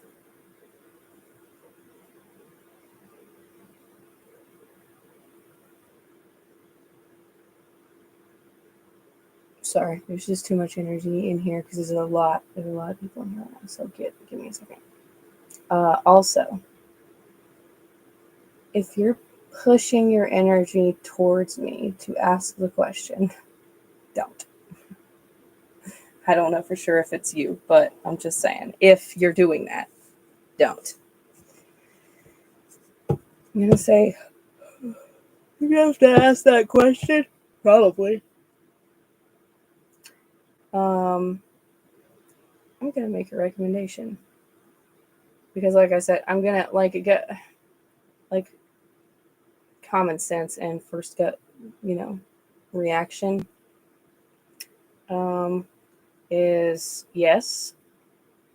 And so I'm gonna give you recommendations on what you can do. So because a couple things. First of all, like what just what just happened.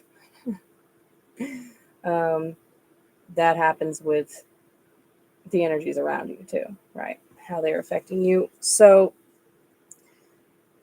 one of the most important things that you should do, is going to be getting to know your own energy so you can tell when something is you and when it's not. Excuse me. So you're going to want to try to get to a spot where you could just be by yourself, right? And you're going to want to start with physical grounding, right? Which is, there's a few ways that you can do that, but the point is to notice like the world around you, right? Like notice what you are physically feeling. Some people do like the 5, 4, 3, 2, 1 thing, like the 5 things I can see, 4 things I can hear, that kind of thing. You can also just put your feet on the floor and notice like what they feel like on the floor, right? And then kind of just work your way up through your body. There's a lot of options. It's okay. There's a lot of you pulled back, I could tell.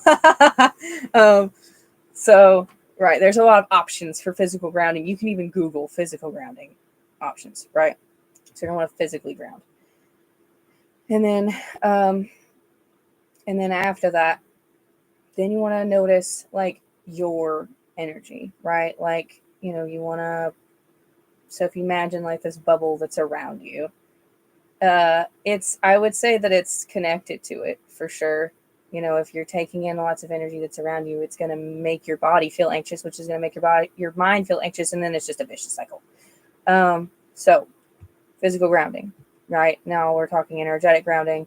So you can do this through chakra work, which I also recommend. But just to start with, if you imagine this bubble that's around you, right? Whatever the first color is that pops in your head is probably the color that it is, right? It can change color. Like, it's okay if it changes color. Like, it can change color.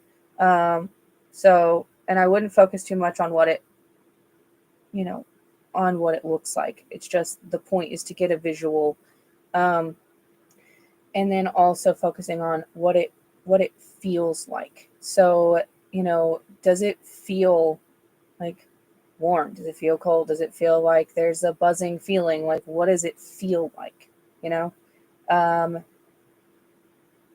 Once you've got your like bubble thing, right? You the other way of doing this with the chakra thing, this is probably, both are important. So you're going to imagine yourself like a tree. Okay. So make sure you do the physical grounding first. You're a tree. So you're going to imagine like from either your feet or your root chakra, whichever way feels right to you. Like roots that are going down into the earth. Right. And you're visualizing this. Once you feel like you've got a good solid visual of that, then you're going to visualize like, out of your crown, like, branches, obviously. It's okay if you only do this for a few seconds to start with, right? Because this is energy, it's energy alignment, and it's not easy. But it's going to allow you to tap in. The more you do that, the more control you're going to have, right? But you want to feel that bubble of you first, and then your connection to everything else, like, psychically. And then, like, if you feel like you're in a spot where there's just a lot of other energy, visualize that same bubble that's around you and turn it into something else that, like, you feel is protective. So whether that is the bubble is made out of, like brick or armor metal, like, diamond, whatever, the bubble is made out of, that it is blocking out the energies that are around you. Okay. Important thing is, sorry, I know this is a lot of information. Okay. Important thing is you don't want to stay like this all the time, right? So like there are options for doing protection, which you should do. You should just go join my Discord. But there are options for protection, which you should do, but you don't want to keep a solid wall up all the time because, one, it's exhausting. And two, you're going to keep out energies that are going to be potentially helpful to you, right? So the point is, get to know your energy, physical grounding, spiritual grounding, and then, practicing getting your energy in alignment. If you're going, if you can avoid places that are just like really awful, like, you know what I mean? Just like, hospitals, stuff like that. I would probably try to do that if you can right now. I have a video on how to make, it's up on my account. It should say it in the thumbnail, I think, but on how to make a talisman or an amulet. So if you do that, you can make one for protection. I would focus on two things when you do that. I know this is a lot of information. So two things when you do that, okay? You want to make sure that it is going to be like a psychic filter, so that anything that is like harmful or is going to be too much, it's going to prevent it from coming through, right? This is essentially going to create a bubble that stays around you, that you're not having to constantly consciously maintain. And then after, and then the other thing would be cloaking. You want to try to keep yourself as invisible as possible to other things, because if you're always feeling drained, most likely what's happening is that either you're constantly tapping into other people's energies, they're tapping into yours, or things are noticing you and they are feeding off of you, which is entirely possible. So that doesn't mean that you're like possessed. It doesn't necessarily mean that they've followed you home or anything like that, but you want to do some kind of cloaking to keep you hidden. And you can literally just visualize that, like the invisibility cloak on Harry Potter when you're making the amulet. So, okay, that was a lot of information. If you join the Discord, which is linked in my bio, there's a thing called there's a section that says classroom links.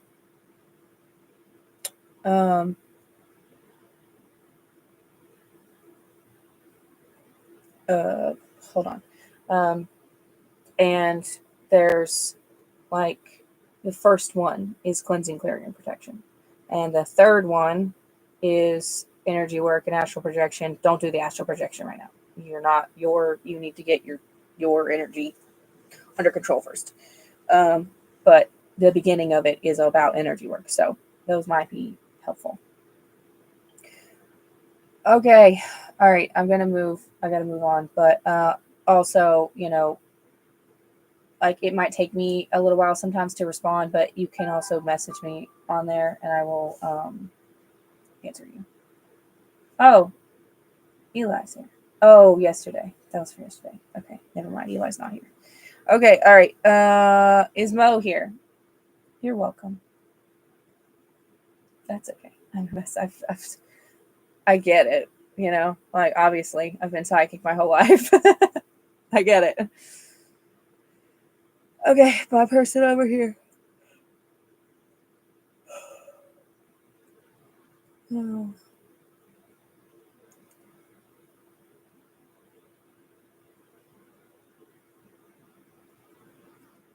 Okay. Okay, so Meg. Good night. Awesome, Mo. I see you. Okay. It doesn't always work that way, and I'll tell you why. Because we have more than one potential like person, right? Depending on their free will actions, right? So like somebody might be, you know, supposed to be your husband, right? But then they go and like by their free will choice, they go and rob a bank and they're in prison and you never meet them. Right? So it doesn't always it's not always that simple. So just it yeah, if that makes sense. I'm gonna tell you most of the time I can't see them. Okay, all right. Mo is here, but I will add you to the list. Oh my goodness. It's okay. I don't think it was an inappropriate question. Okay, I do mediumship, but they're paid, and I've done several like mini things tonight, and I don't normally do that. Like I'll put you on the list, and if they come through, then I will let you know, like what they say. But especially if they say it through cards, but I can't do like a dialogue back and forth right now because one, there's a long list, and two, like I said, like mediumship's usually paid. Okay, so all right, Mo. You were asking me something. Fuck, I already forgot what it was. Can you ask it again?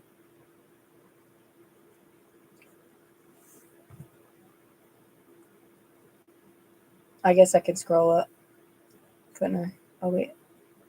Oh yeah, there you are. No, you said you're going back to TikTok. I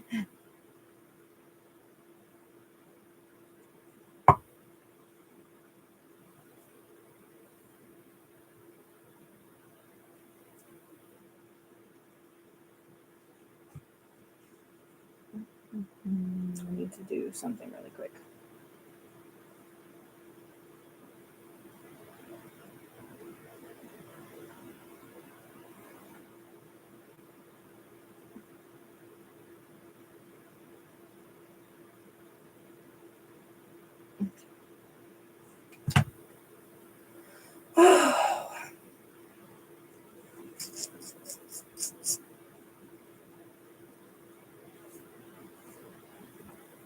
I don't know if it's filtering you, Mo.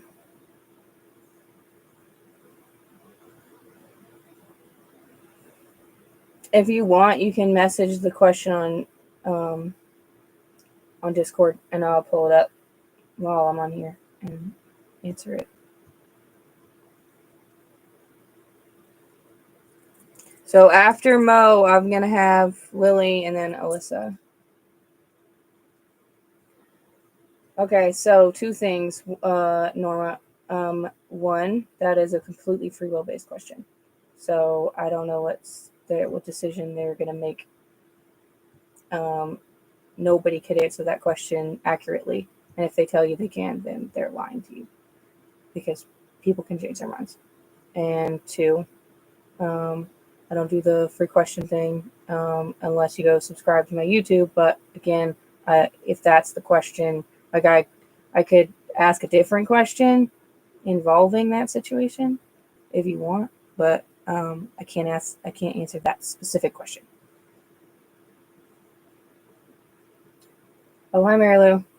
Let me put you on here.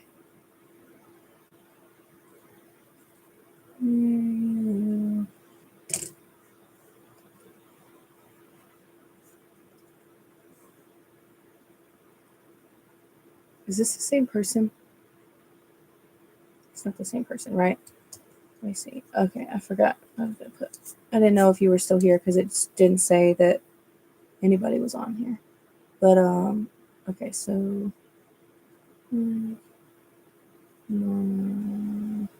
if they want to be on the list, Mary Lou. Okay. Okay. All right. This is the list.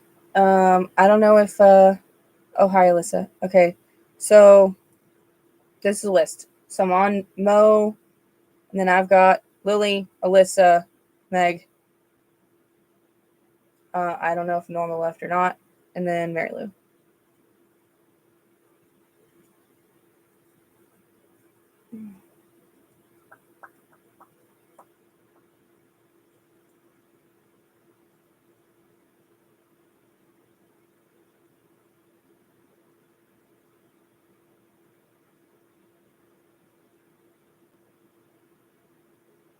I'm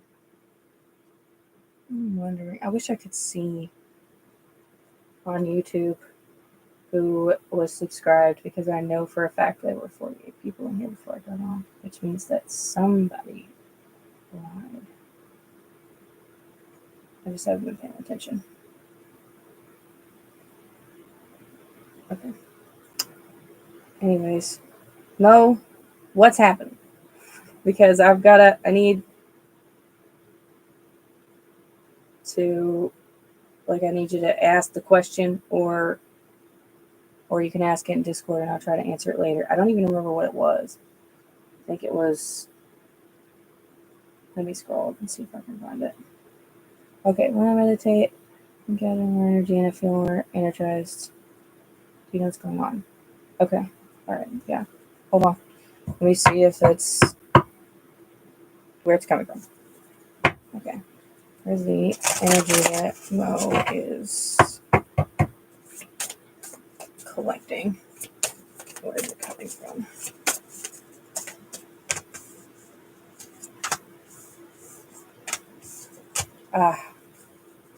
Yes, you are pulling it from them.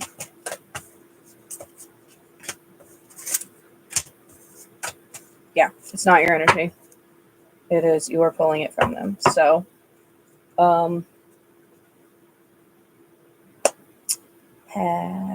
were you here a minute ago when I was explaining the whole, like, oh yeah, I see you. Yeah, you got filtered. It said, I read so when you meditate that you've been gathering more energy and you feel more energized. Do you know what's going on? Yeah, you're pulling it from other people. Did that make sense? I hope that makes sense. I don't know if you were on here a second ago when I was explaining, right, the energy work thing and what to do. I was mostly talking about protecting hers, but with figuring yours out, because you need to be able to tell the difference between your energy and other people's. Otherwise, you could accidentally be stealing it from other people.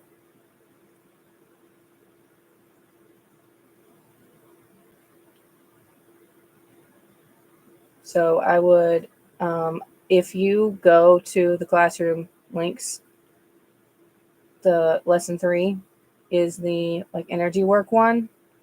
Read the beginning of it, where it explains like how, because I don't have time to go through it all again. It explains like how you can ground your own energy and like figure out what yours feels like versus other people's, and like how you're going to be able to connect the right way instead of just sucking it from other people. And when I don't do it, I feel energized. I think that you're doing it without realizing you're doing it. I think you're Like it's unconscious psychic vampirism is what's happening. Like at least that's what this seems like it's saying. Yeah. Yeah. State lack of higher perspective. Also preparations in reverse. So go do the energy work stuff, you know? Like at least try grounding yourself and see what happens. You need to stabilize your energy. Because right now it's like all over the place, which is why it's reaching out for anything that it can grab hold of. Sorry. I wouldn't don't sit there and feel like bad about it. You know, it's not your fault. It's not like you did it on purpose. But yeah, ground yourself, get to know your own energy so that you don't pull it from other people.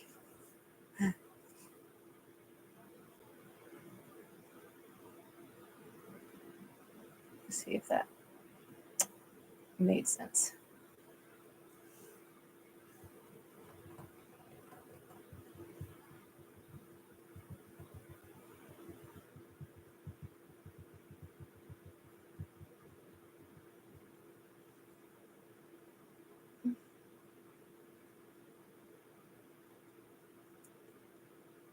I can't tell if there's just really bad lag.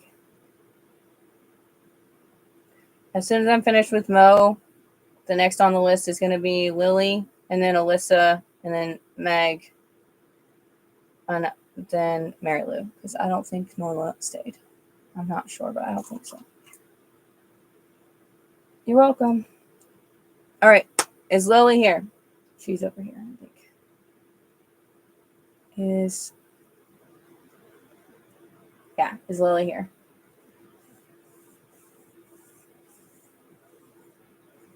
Awesome. Okay.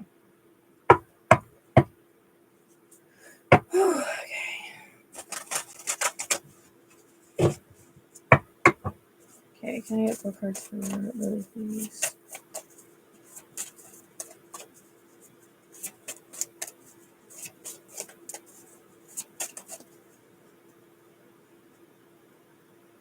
No, I don't think so. I think that it's I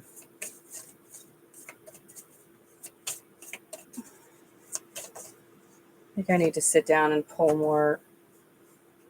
That was way too many cards. That was like 6 cards.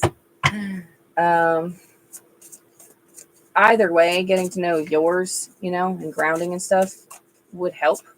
But I don't think that it's something outside of you. I'm not seeing anything anyway. Okay, can I get 4 cards for Lily, please?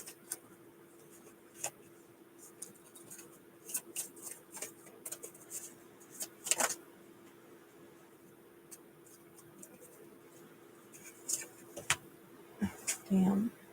Who is... No, this is way too many freaking cards. I got one more.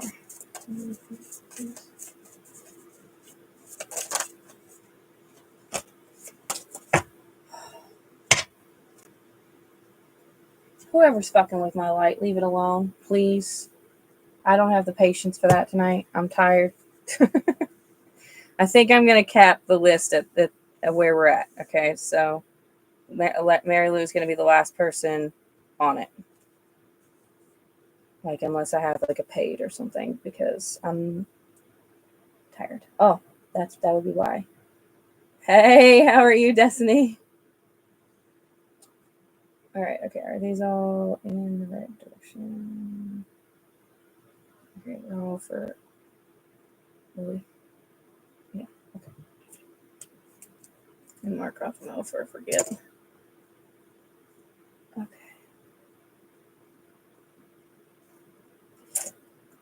Well, damn. All right, so I've got modest fortitudes in reverse. Inspiration and adaptability are also in reverse. And then upheaval is upright. It's on my TV today. Fast forward it. And then rewind it later. All right, okay, all right. I'll add Destiny, and then she is the last person. Okay.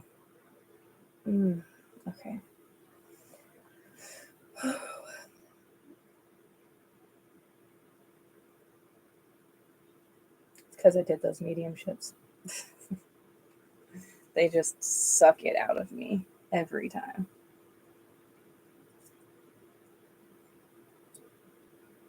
Mm-hmm.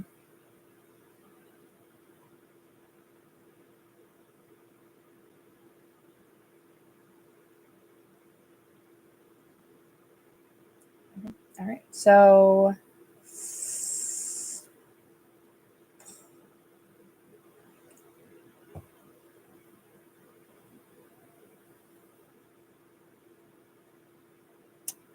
it's in the yeah, it's in the oh shit, my phone's dying. It's in Linktree. I don't know if you can just find it. No. This is for Lily, which I think is you, right? This is for Lily. Destiny's last. What is my Discord name? I don't even know.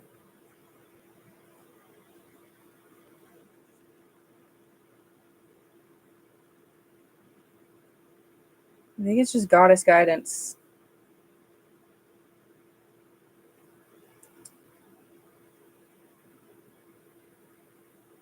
Yeah, it is. That's the okay, here, hold on, I'll try to pin it.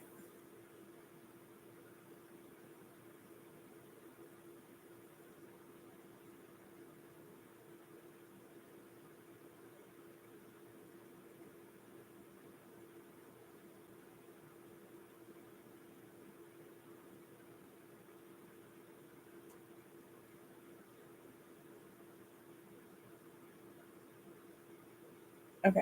All right, there's that. What am I doing? I don't even know what I'm doing. Okay, sorry. All right, I gotta focus. Okay, modest fortitude, inspiration, adaptability are in reverse, and then upheaval is upright. So modest fortitude is this like, so I say it's humble forward movement, right? So it's kind of just, it's just put one foot in front of the other. I'll figure out how to get out of the situation. I'm just gonna keep moving forward, regardless of how difficult things are around me. It may not necessarily be the most enthusiastic, but you're like getting there, you know? So it's sort of like a neutral, right? We'll say it's a neutral moving forward through a situation. Inspiration in reverse, I'm going to say is, I want to say it's kind of self-explanatory. It's like, hold on, sorry. Okay. I mean, it makes sense. Like, of course, you're just putting one foot in front of the other if you don't know what you're moving towards, right? Because you don't, I feel like you don't know what you want. Like, nothing has really, like, sparked things. Adaptability in reverse, which is kind of, I mean, I'm going to say it's sort of an obvious result of the other two, you know, like, if you don't know what it is you're moving towards, then like your ability to find your way around obstacles in order to get to that is going to be a lot harder. Upheaval is, it's upright, so I mean there's that, at least it's upright, so things are chaotic to say the least. I think that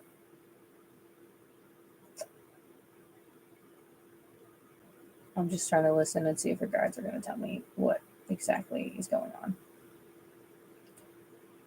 It feels like it's both internal and external chaos. So that's one of the reasons why you're just putting one foot in front of the other, is because I don't know if you've had a point in your life where you felt like life wasn't chaos.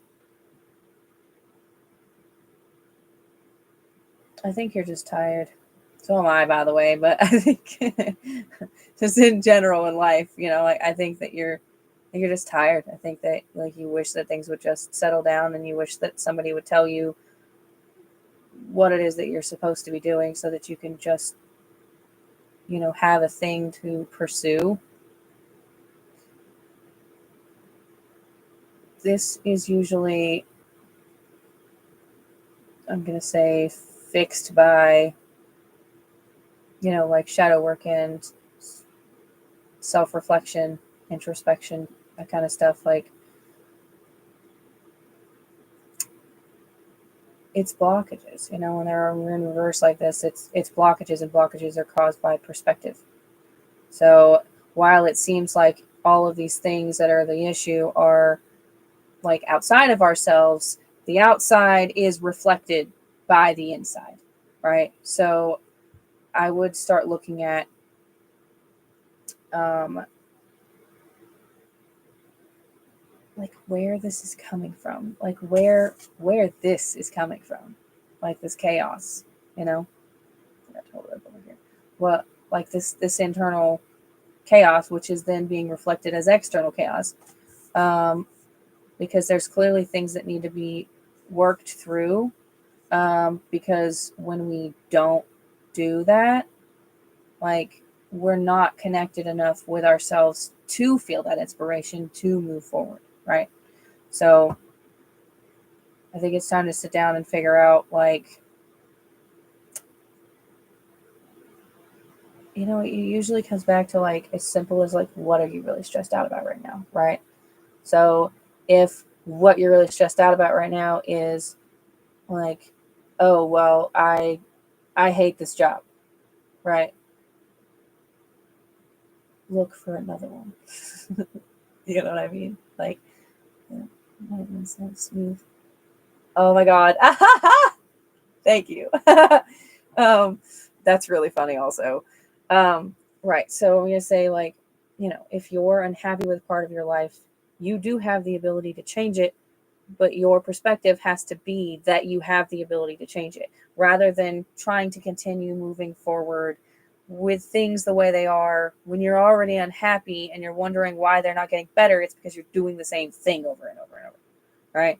So start looking at the things in your life that you're not happy with and start taking even the baby steps to changing those things so that you do end up happy, right? Because this internal chaos and this perspective that like you have no control over your life, it's reflecting outwardly. And so therefore you have very little control of your life. You know what I mean? They're not like us. All right, let me do the other two. See if they give us some more directions.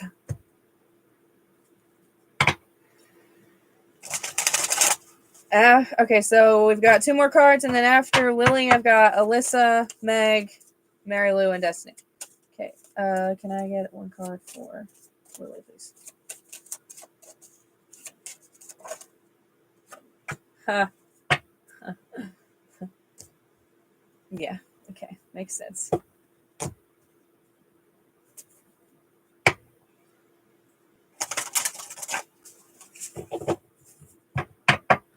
Okay, can I get one card for Lily, please? Oh my god. Sorry, I'm sorry, I'm sorry.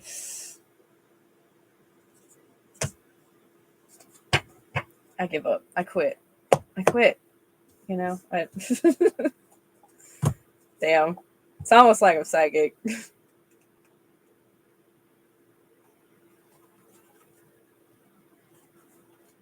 Okay. Some of these people may not be here, Destiny, just so you know. And I will try to stay on, you know, and call you a few times. All right. Reflection. Reflection.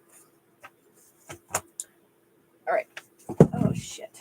Hold on. I dropped my phone. Oh, you know what's terrible? This is not related to anything psychic.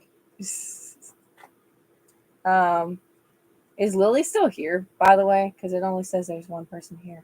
So I don't know what's happening with that. I just don't want to be reading to someone that's not here.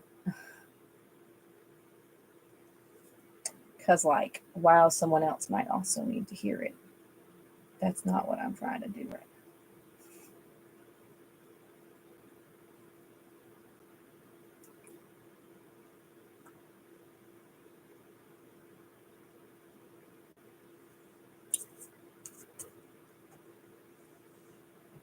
After these two cards is going to be Alyssa. Are you still here, Alyssa, over there on YouTube? Is Lily still here? Okay, good. All right, just checking. You're going to be next. Give me 1 second.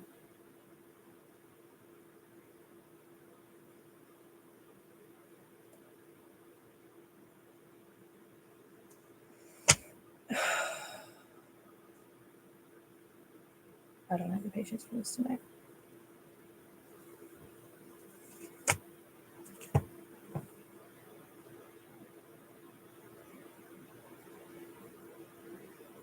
Okay. All right. Okay. Cool. Just checking. These, I think I said it that these were for you. Okay.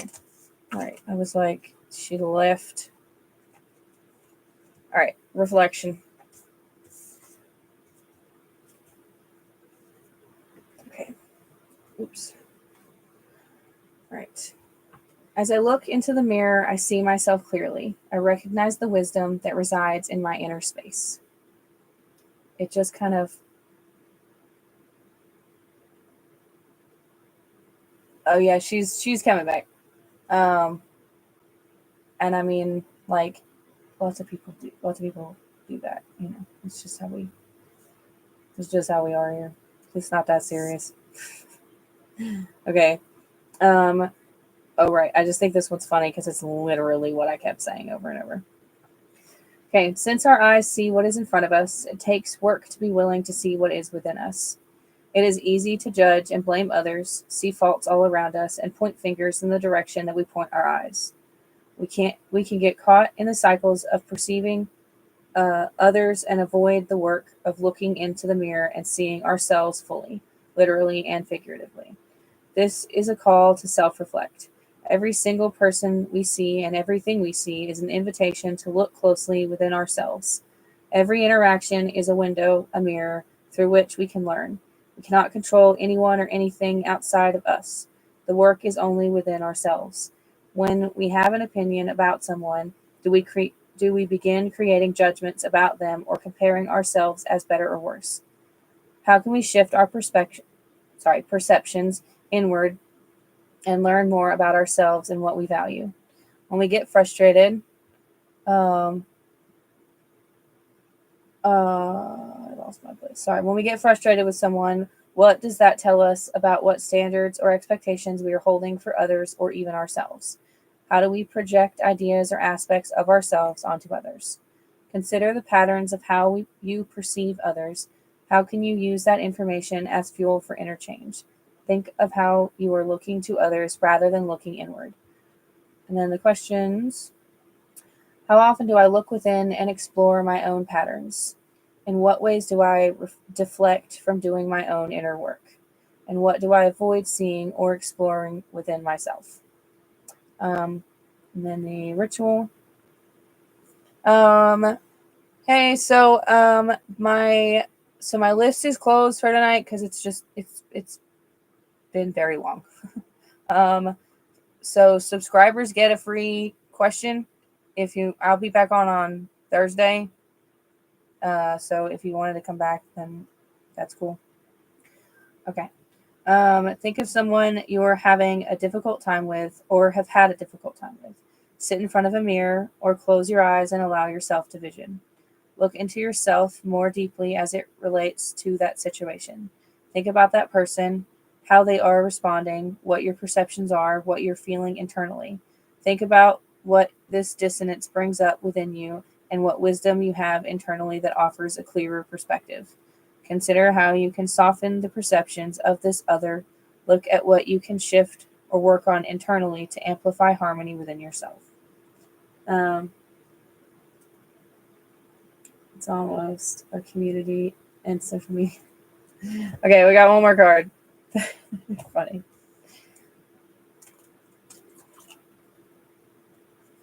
Okay. I also laughed at this one. So this one is play. Life dances with death every day. We may not always be aware of it, but the death of a project or dream or relationship gives space for the new to be birthed. The cells in your body continuously die off to make room for the arrival of fresh new cells. The way to manage this dance between life and death, bitter and sweet, is to play. Lick the lolly, eat the cupcake, take the ride, paint your nails or your living room walls a shocking, playful hue. Dance while you make breakfast. Find yourself a swing set and see how high you can fly. Color inside or outside the lines, just color. Whatever else is going on right now, do yourself a favor and disconnect from the drama by indulging in ridiculousness. I like that one. So it's a balance, right? It's a balance. We got to do the internal work, but we also have to take moments to take a freaking breath. Okay, all right. Alyssa is next. You're still here? I'm gonna assume probably because you've waited forever. Oh, I can't wait to lay down.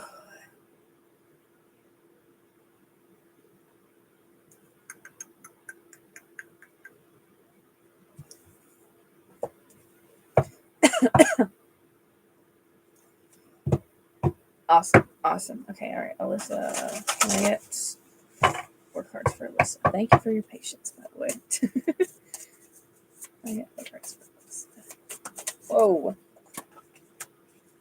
2 more.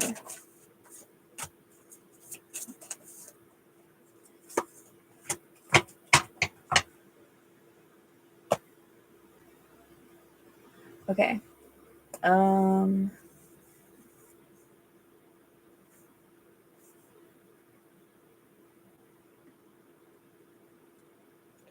There they go in the right direction. Okay. Tired, so I'm just double check.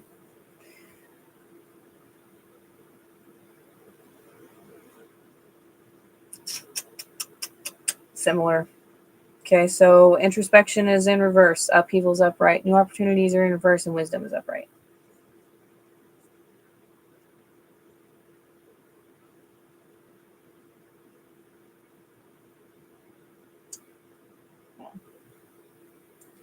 So I think it's interesting because the introspection is what leads to wisdom. Damn late. Sorry. It's what leads to wisdom, right? We do the introspective work, we look inward, and we learn from the experiences that we have had, right? We integrate the knowledge and it turns into wisdom. Therefore, we are able to have a higher perspective and move forward on our paths. And then we come upon those new opportunities. I think this is what I think. Okay, I think like I said, I think it's similar, not exactly the same, but I think it's similar. I think that there is some internal dissonance, right? Where this upheaval is, right? There's some internal chaos. And because that stuff needs to be worked through and the perspective shifted to like a higher, more objective thought process, the new opportunities are not showing up yet. And I'll tell you why. So, excuse me. Okay, so new opportunities are lessons, right? They bring lessons. Lessons aren't punishments. They are what life is made of. And so I think that there's some things that I'm gonna assume probably need to be healed. And so the fact that like the new lessons are not popping up it isn't a punishment. It's just that you're not ready for them yet. Like you're not ready for the thing yet. Well, I mean, yeah, that makes sense. And you're not like, I describe it. I don't know if you were in here when I was saying it earlier, but like I describe life like medical school, right? So let's talk, graduating medical school, becoming a doctor, whatever. Like that is being in alignment with your fated path and, like getting all the things that you want, right? So in order to get there, we have to pass all of these, all these classes, all the way from like kindergarten, up through our lower level college classes, And like those are the lessons. So we have to learn from all of these experiences in order to grow. And we have to pass chemistry before you can take pharmacology, and then pass that before you can pass medical school. So it's there. The perspective is things aren't moving because I'm being punished and something is holding me back. That's not the case. It's just that whatever this lesson is, like, you haven't like integrated that knowledge. It's still kind of just weighing you down. It's still just sitting on your shoulders. And so you're feeling like you're sitting in this chaotic energy, which you are. You're sitting and existing in this chaotic energy. So they're not bringing you anything new yet because you're not ready for it. Like, you haven't passed that class yet. So I'm going to find out with shadow cards what it is that needs to get integrated that hasn't, so that you can move forward. You have to do that work. Like, that's on you. But like, if you keep coming back, I do the free card things Monday, Tuesday, and Thursday. So let's see what we get with those. Because I know that there can, it gets overwhelming, which is why I am here. It gets overwhelming to figure out, like, okay, well, where is the freaking problem? Everybody's like, look inward, but I have no idea, what I'm looking at. I'm just sitting here making myself feel like crap about myself.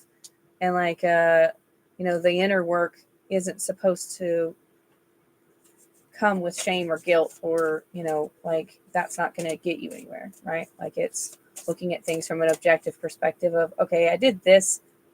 I probably would have done that differently if I knew what I know now, but I didn't. So I learned from that, and I won't do that again. You know what I mean? Okay, can I get a card for Alyssa, please? Okay, then. Nice. Yes, I like it.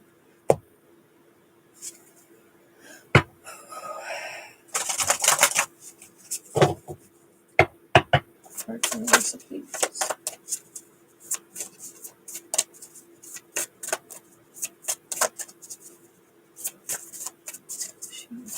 Now to get unstuck. Thank you. Oh. Okay. All right. Interesting. I say that word a lot. We have a joke around here that you could make a drinking game out of how often I say interesting, and you would probably be dead before the end of life. Oh my god. Okay. I passed it just a little bit. Okay. This is Metamorphosis, which is why I was like, oh, that's interesting. Okay.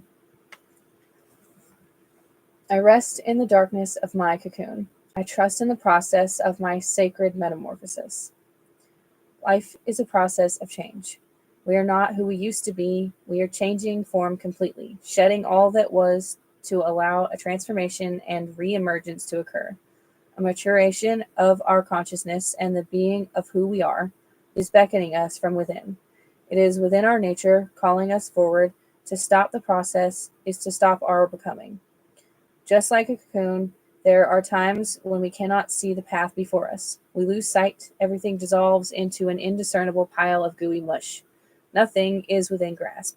All that is fragile and vulnerable, and all we can do is all is fragile and vulnerable, and all we can do is sink into the cocoon and allow it to work its process. If we cut open a chrysalis or force it to emerge before it's ready, the life force oozes out without reaching its potential. Instead, we must trust, sink in, and honor the sacred cause. The innate intelligence within us is already reimagining itself. We are, the oh sorry, we may have lost sight, but our sight and our doing aren't needed for this process. What is needed is an unraveling of the fabric of our being, so a new becoming may emerge from the threads of who we once were. We are all works in progress, continually growing and transcending. Consider what is wanting to be reinvented, stepped into, and shifted in your life. Mystery and newness are calling. And the questions to ask yourself: what is shifting within me and all around me? How can I sink into the goo and allow it to transform me? What can I allow? Yeah, what can I allow to go through metamorphosis in my life? And then the ritual. Gather. Oh, this one's this one's kind of cute. Gather a blanket. Sit in a dark, quiet, and comfy place. Think about what is dissolving, becoming, and unraveling in your life. Place a blanket over you. Create a dark cocoon or sacred cave. Wrap yourself up in it with breathing space. Ask the innate intelligence within you to show you what it wants to dissolve, fall away, or unravel. Sit in the dark mystery at least 3 to 5 minutes. See what arises. Then ask the cocoon what is needed to allow this becoming to take form. Sit in the dark mystery and see what arises. Set an intention for dissolving or becoming and emerge when ready. That is, wow. That is interesting. Somebody take another shot. um, God, my brain is slow because I'm tired. I'm sorry. I think that you're, okay, I want to say this. I think that life is like change is a constant, right? We already know that. But I also think that your life has been more chaotic and more kind of ever changing than most people's. And so I think that it might be hard to see that the metamorphosis is happening because you're used to everything just being chaos, right? So the internal chaos, like when it's outside, it just doesn't seem new, kind of. I mean, I'm excited about this other one, but um, I wouldn't be discouraged by it, right? Like this one, the introspection is more about seeing what wants to change, being kind and patient with yourself, and allowing the change to happen. Because if you're doing a lot of the self reflection and you're doing it from a place of maybe self blame, and I'm not necessarily with everything, but like if that that's normal, by the way, like that's a perspective shift that has to happen.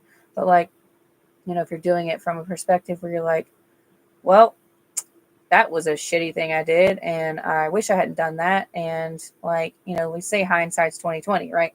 So if we know if we knew what we know now, then we probably would have made that same decision. But if we let ourselves sit in like feelings of guilt, like we're not growing, we're just holding on to that experience and that energy and not shifting perspective. We're using it to change, right? Okay, so this last one, I like this card. Okay, it is Dawn, your wit chat. Dawn, your wit chat. You are the mistress of your own power. The witch's message is trust yourself. Let no source outside your sacred self make decisions for you. Your feelings, convictions, experiences, and inner knowing are enough. Right now, the witch asks you, who is the ultimate judge of your worth and well being? Is it a person or institution outside yourself? A belief or shame or limitation you were raised to believe? Is it a society that demands your conformity? The ultimate authority is experience as embodied by you. You are being asked to devote significant energy to listening, tending, and growing the relationship with yourself. Become your own best friend and the ultimate authority on what is best for you. Which means doing it from a place that's not shame, because that usually comes from somewhere. You know what I mean? Like, shame comes from somewhere, usually childhood stuff. I'm sorry, that was a lot more of a mess than usual. I'm just very tired. I appreciate your patience, and I am on Monday, Tuesdays, and Thursdays. And subscribers get one free question. So my list is actually closed for the night, but I don't do free questions on TikTok. However, if you go subscribe to my YouTube channel, I do. Subscribers get one free question, like I said a second ago. Okay. All right. Is Meg still here?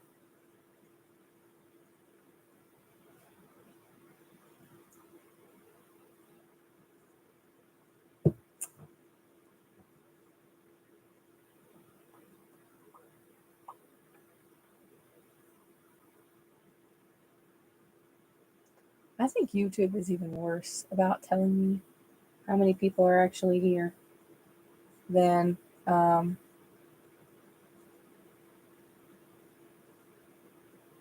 TikTok is.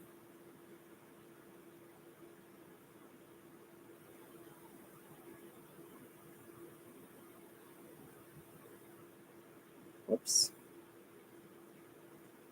What's my name on it? Oh, it's Amethyst Tarot.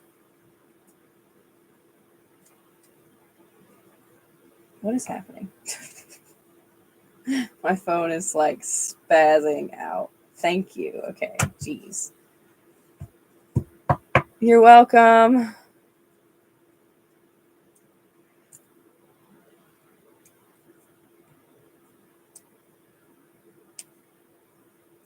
Okay. Oh my goodness. All right, I'm gonna do one last call for Meg, and then I'm gonna move on.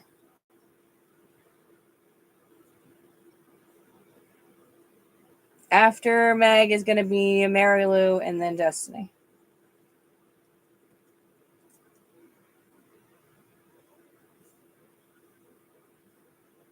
I'm trying to give it a second just because YouTube is much further behind than TikTok. Destiny, are you still here? Do you want to see I drew a turtle. Do you want to see it? Still coloring it in, and it's not like anything that impressive. I wish it was.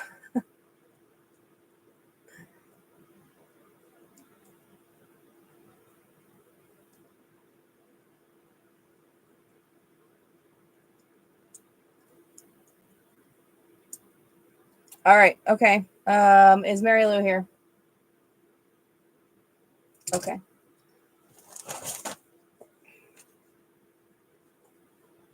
Like I said, it's not anything that impressive. And it's not finished, obviously. I love it. Okay, awesome, possum. Aw, well, thank you. I have been a psychic and a witch my whole life, so that's probably why. All right. I didn't name him. Maybe I should. All right, okay, what was the question? I forgot. Okay. Oh, wow. That's an interesting question. I kind of want to know the answer to that, honestly. I may just use the pendulum. I gotta read the name again. Okay, is JD watching Maya through BJ's live? Oh, sorry, Snapchat. Not Snapchat. Yes, Snapchat. Jesus. So many people are talking. Everybody shut up. God, if you didn't know I was psychic, I would definitely seem like a crazy person, but I guess that's okay. I probably still seem like a crazy person. I can live with that. Okay, anyways, is JD watching Maya through BJ Snapchat?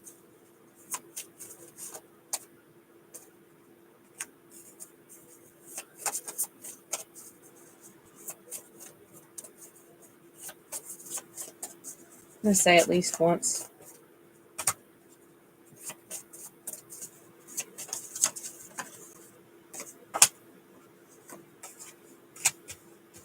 Oh, he's definitely not over you.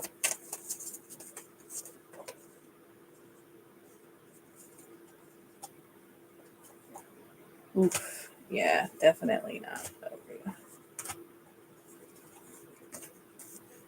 And he is very concerned about you finding somebody else. Okay, so I'm going to use the pendulum to just get the yes, no, but I'm going to say that he has. He may not be doing it, like, a lot, but, like, he has.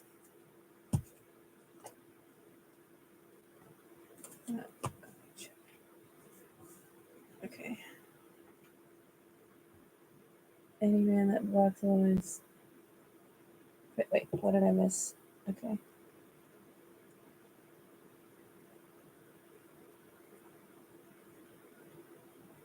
a couple of weeks ago. Well, I haven't talked since December.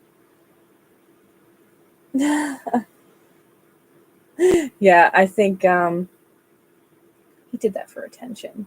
He did that for attention. Like he did that to like get to you. I don't know that he necessarily wants to get back together with you. But yeah, I don't know that he necessarily wants to get back. Who's touching me? To get back together with you, but I think that he still very clearly cares, like in a toxic way. Okay, all right. As God dang it, I keep forgetting which one is which. I'm gonna take that as confirmation. Just saying. Okay, is JD watching?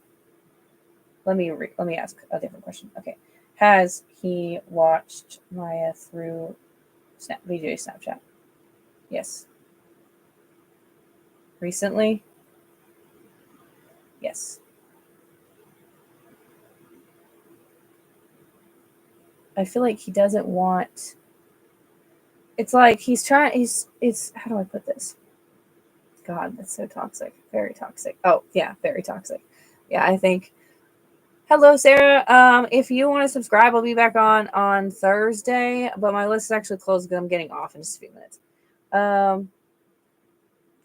Oh, he's one of the first viewers. Yeah, I think that I think he doesn't want. How do I put this? Stop it. Sorry. He doesn't want like BJ to know that he still cares that much because I'm gonna say he's like it's like a ego thing. It's like a pride thing. But I think I think that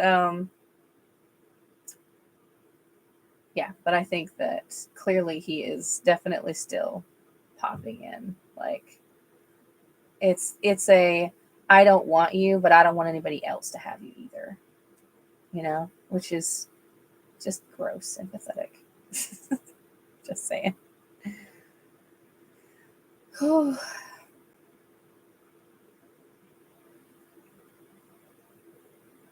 Yeah, definitely. Yeah, I would block him. Like I would block both of them because if he's letting him do it, he's just as toxic. Like he's just as bad. If he's letting him do it, nah.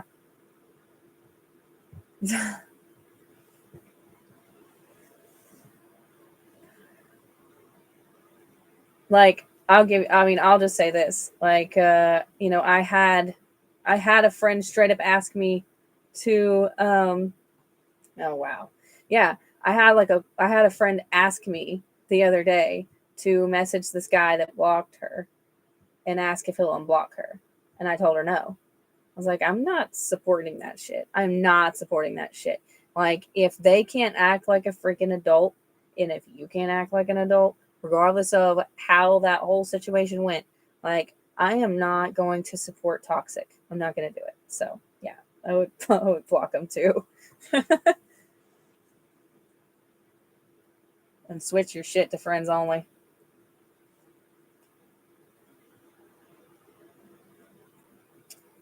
All right. Is Mary Lou here?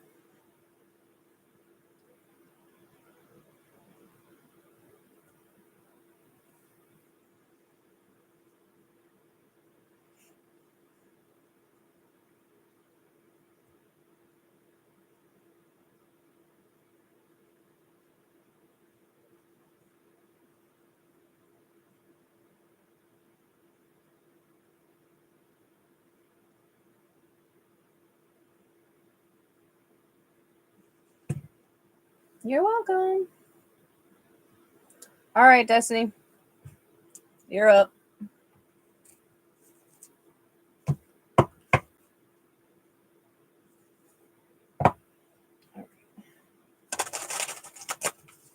What was that? Okay, can I get 4 cards for Destiny?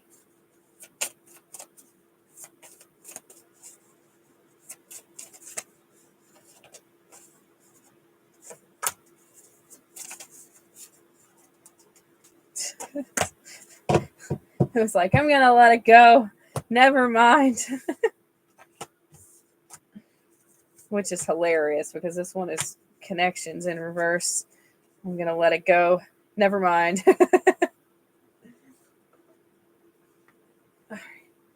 Ouch. Sat that way for too long.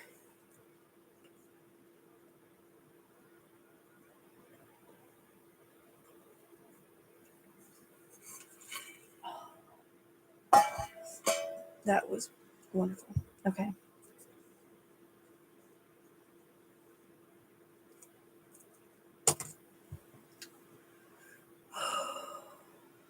And he's been in so many of my dreams. Oh yeah, he's so attached. I would, you know what? I think I would do like a cord cutting or like an egg cleanse or something. Get his energy off of you. That's it's just awful. So gross and pathetic. All right, are these in the right direction? Yeah. 2 days in a row. But he is, I think, my boyfriend's brother likes me. Oh shit. Wow. Yeah, I would do an egg cleanse. Honestly, they're very helpful for removing lots of things. Like sometimes a cord cutting is necessary, but like not necessarily. You could just remove his energy from yours because clearly that's the connection is why you're dreaming about him because he's thinking about you. Let me rephrase. He's obsessing about you. All right. Okay. So these make a lot of sense now, Destiny. All right, so we got preparation in reverse, devotion upright, connections in reverse, and introspection in reverse.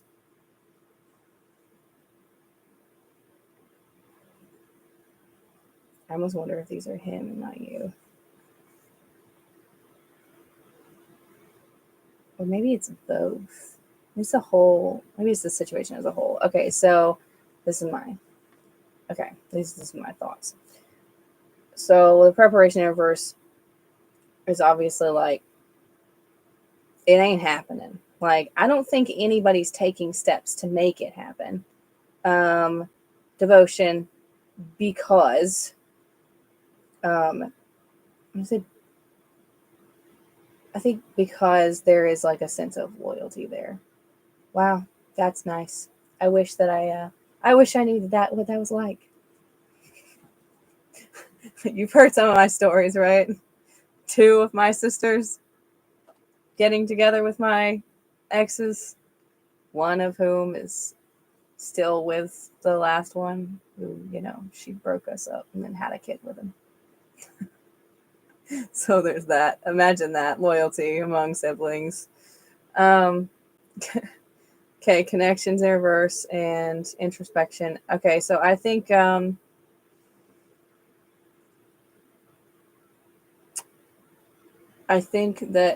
I know. I know. Dang it. Hold on. It's because I can't sit still. Okay. Anyways.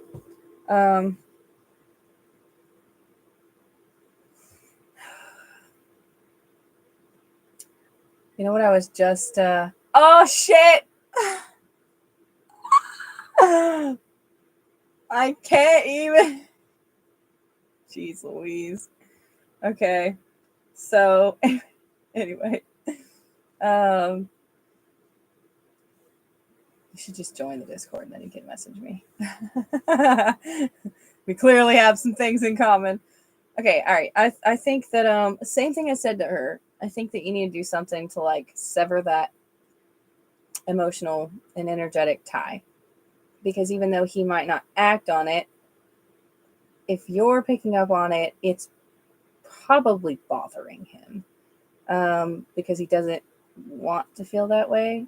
But like we also you can't help how you feel. You can help your actions, but you can't help like how you feel about somebody, unless like you shift perspective, which usually requires some level of detachment.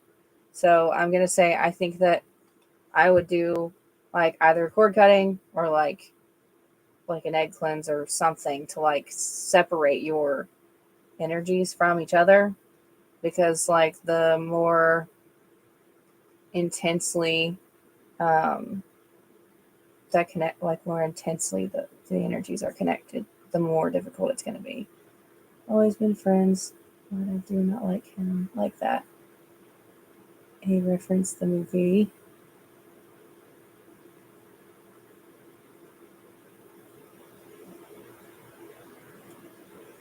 Savages. I have not. It's about two brothers and a girl. Oh shit.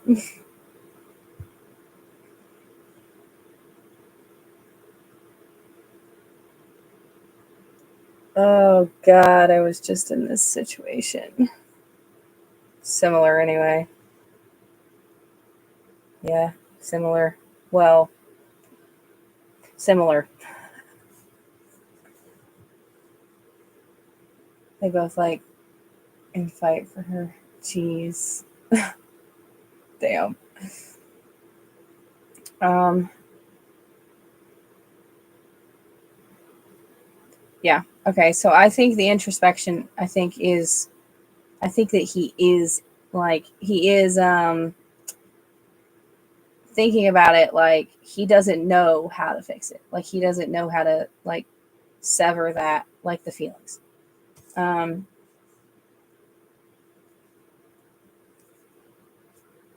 Damn, I'm trying to think of how I fixed my situation that was recent and similar ish.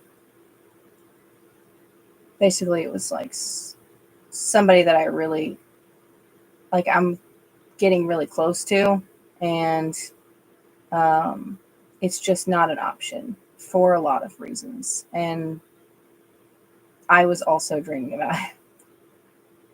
It was driving me crazy. And I shifted perspective. I was like, it's not worth it. Like it wouldn't be fair to him. You know what I mean? So like, but that needs to be his perspective change because you already don't want that. And so I think he has to see that like that's the reason why it's not possible is because it's not fair. It's not fair to you and it's not fair to his brother. To be the Queen of Hearts, that's what he deserves. He had broke so many girls' hearts. This is his lesson. This is his lesson. Is he finally found the person that he feels that way about, and he doesn't get to have them. That's his lesson.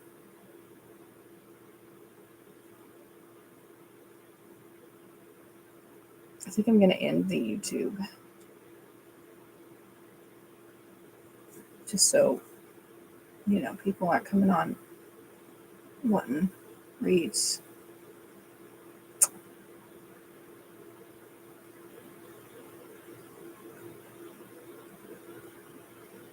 Hold on a second.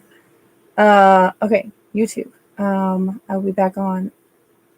I'm on Monday, Tuesday, and Thursday. So at like 11:45 Eastern time, and I will see you guys soon. Bye.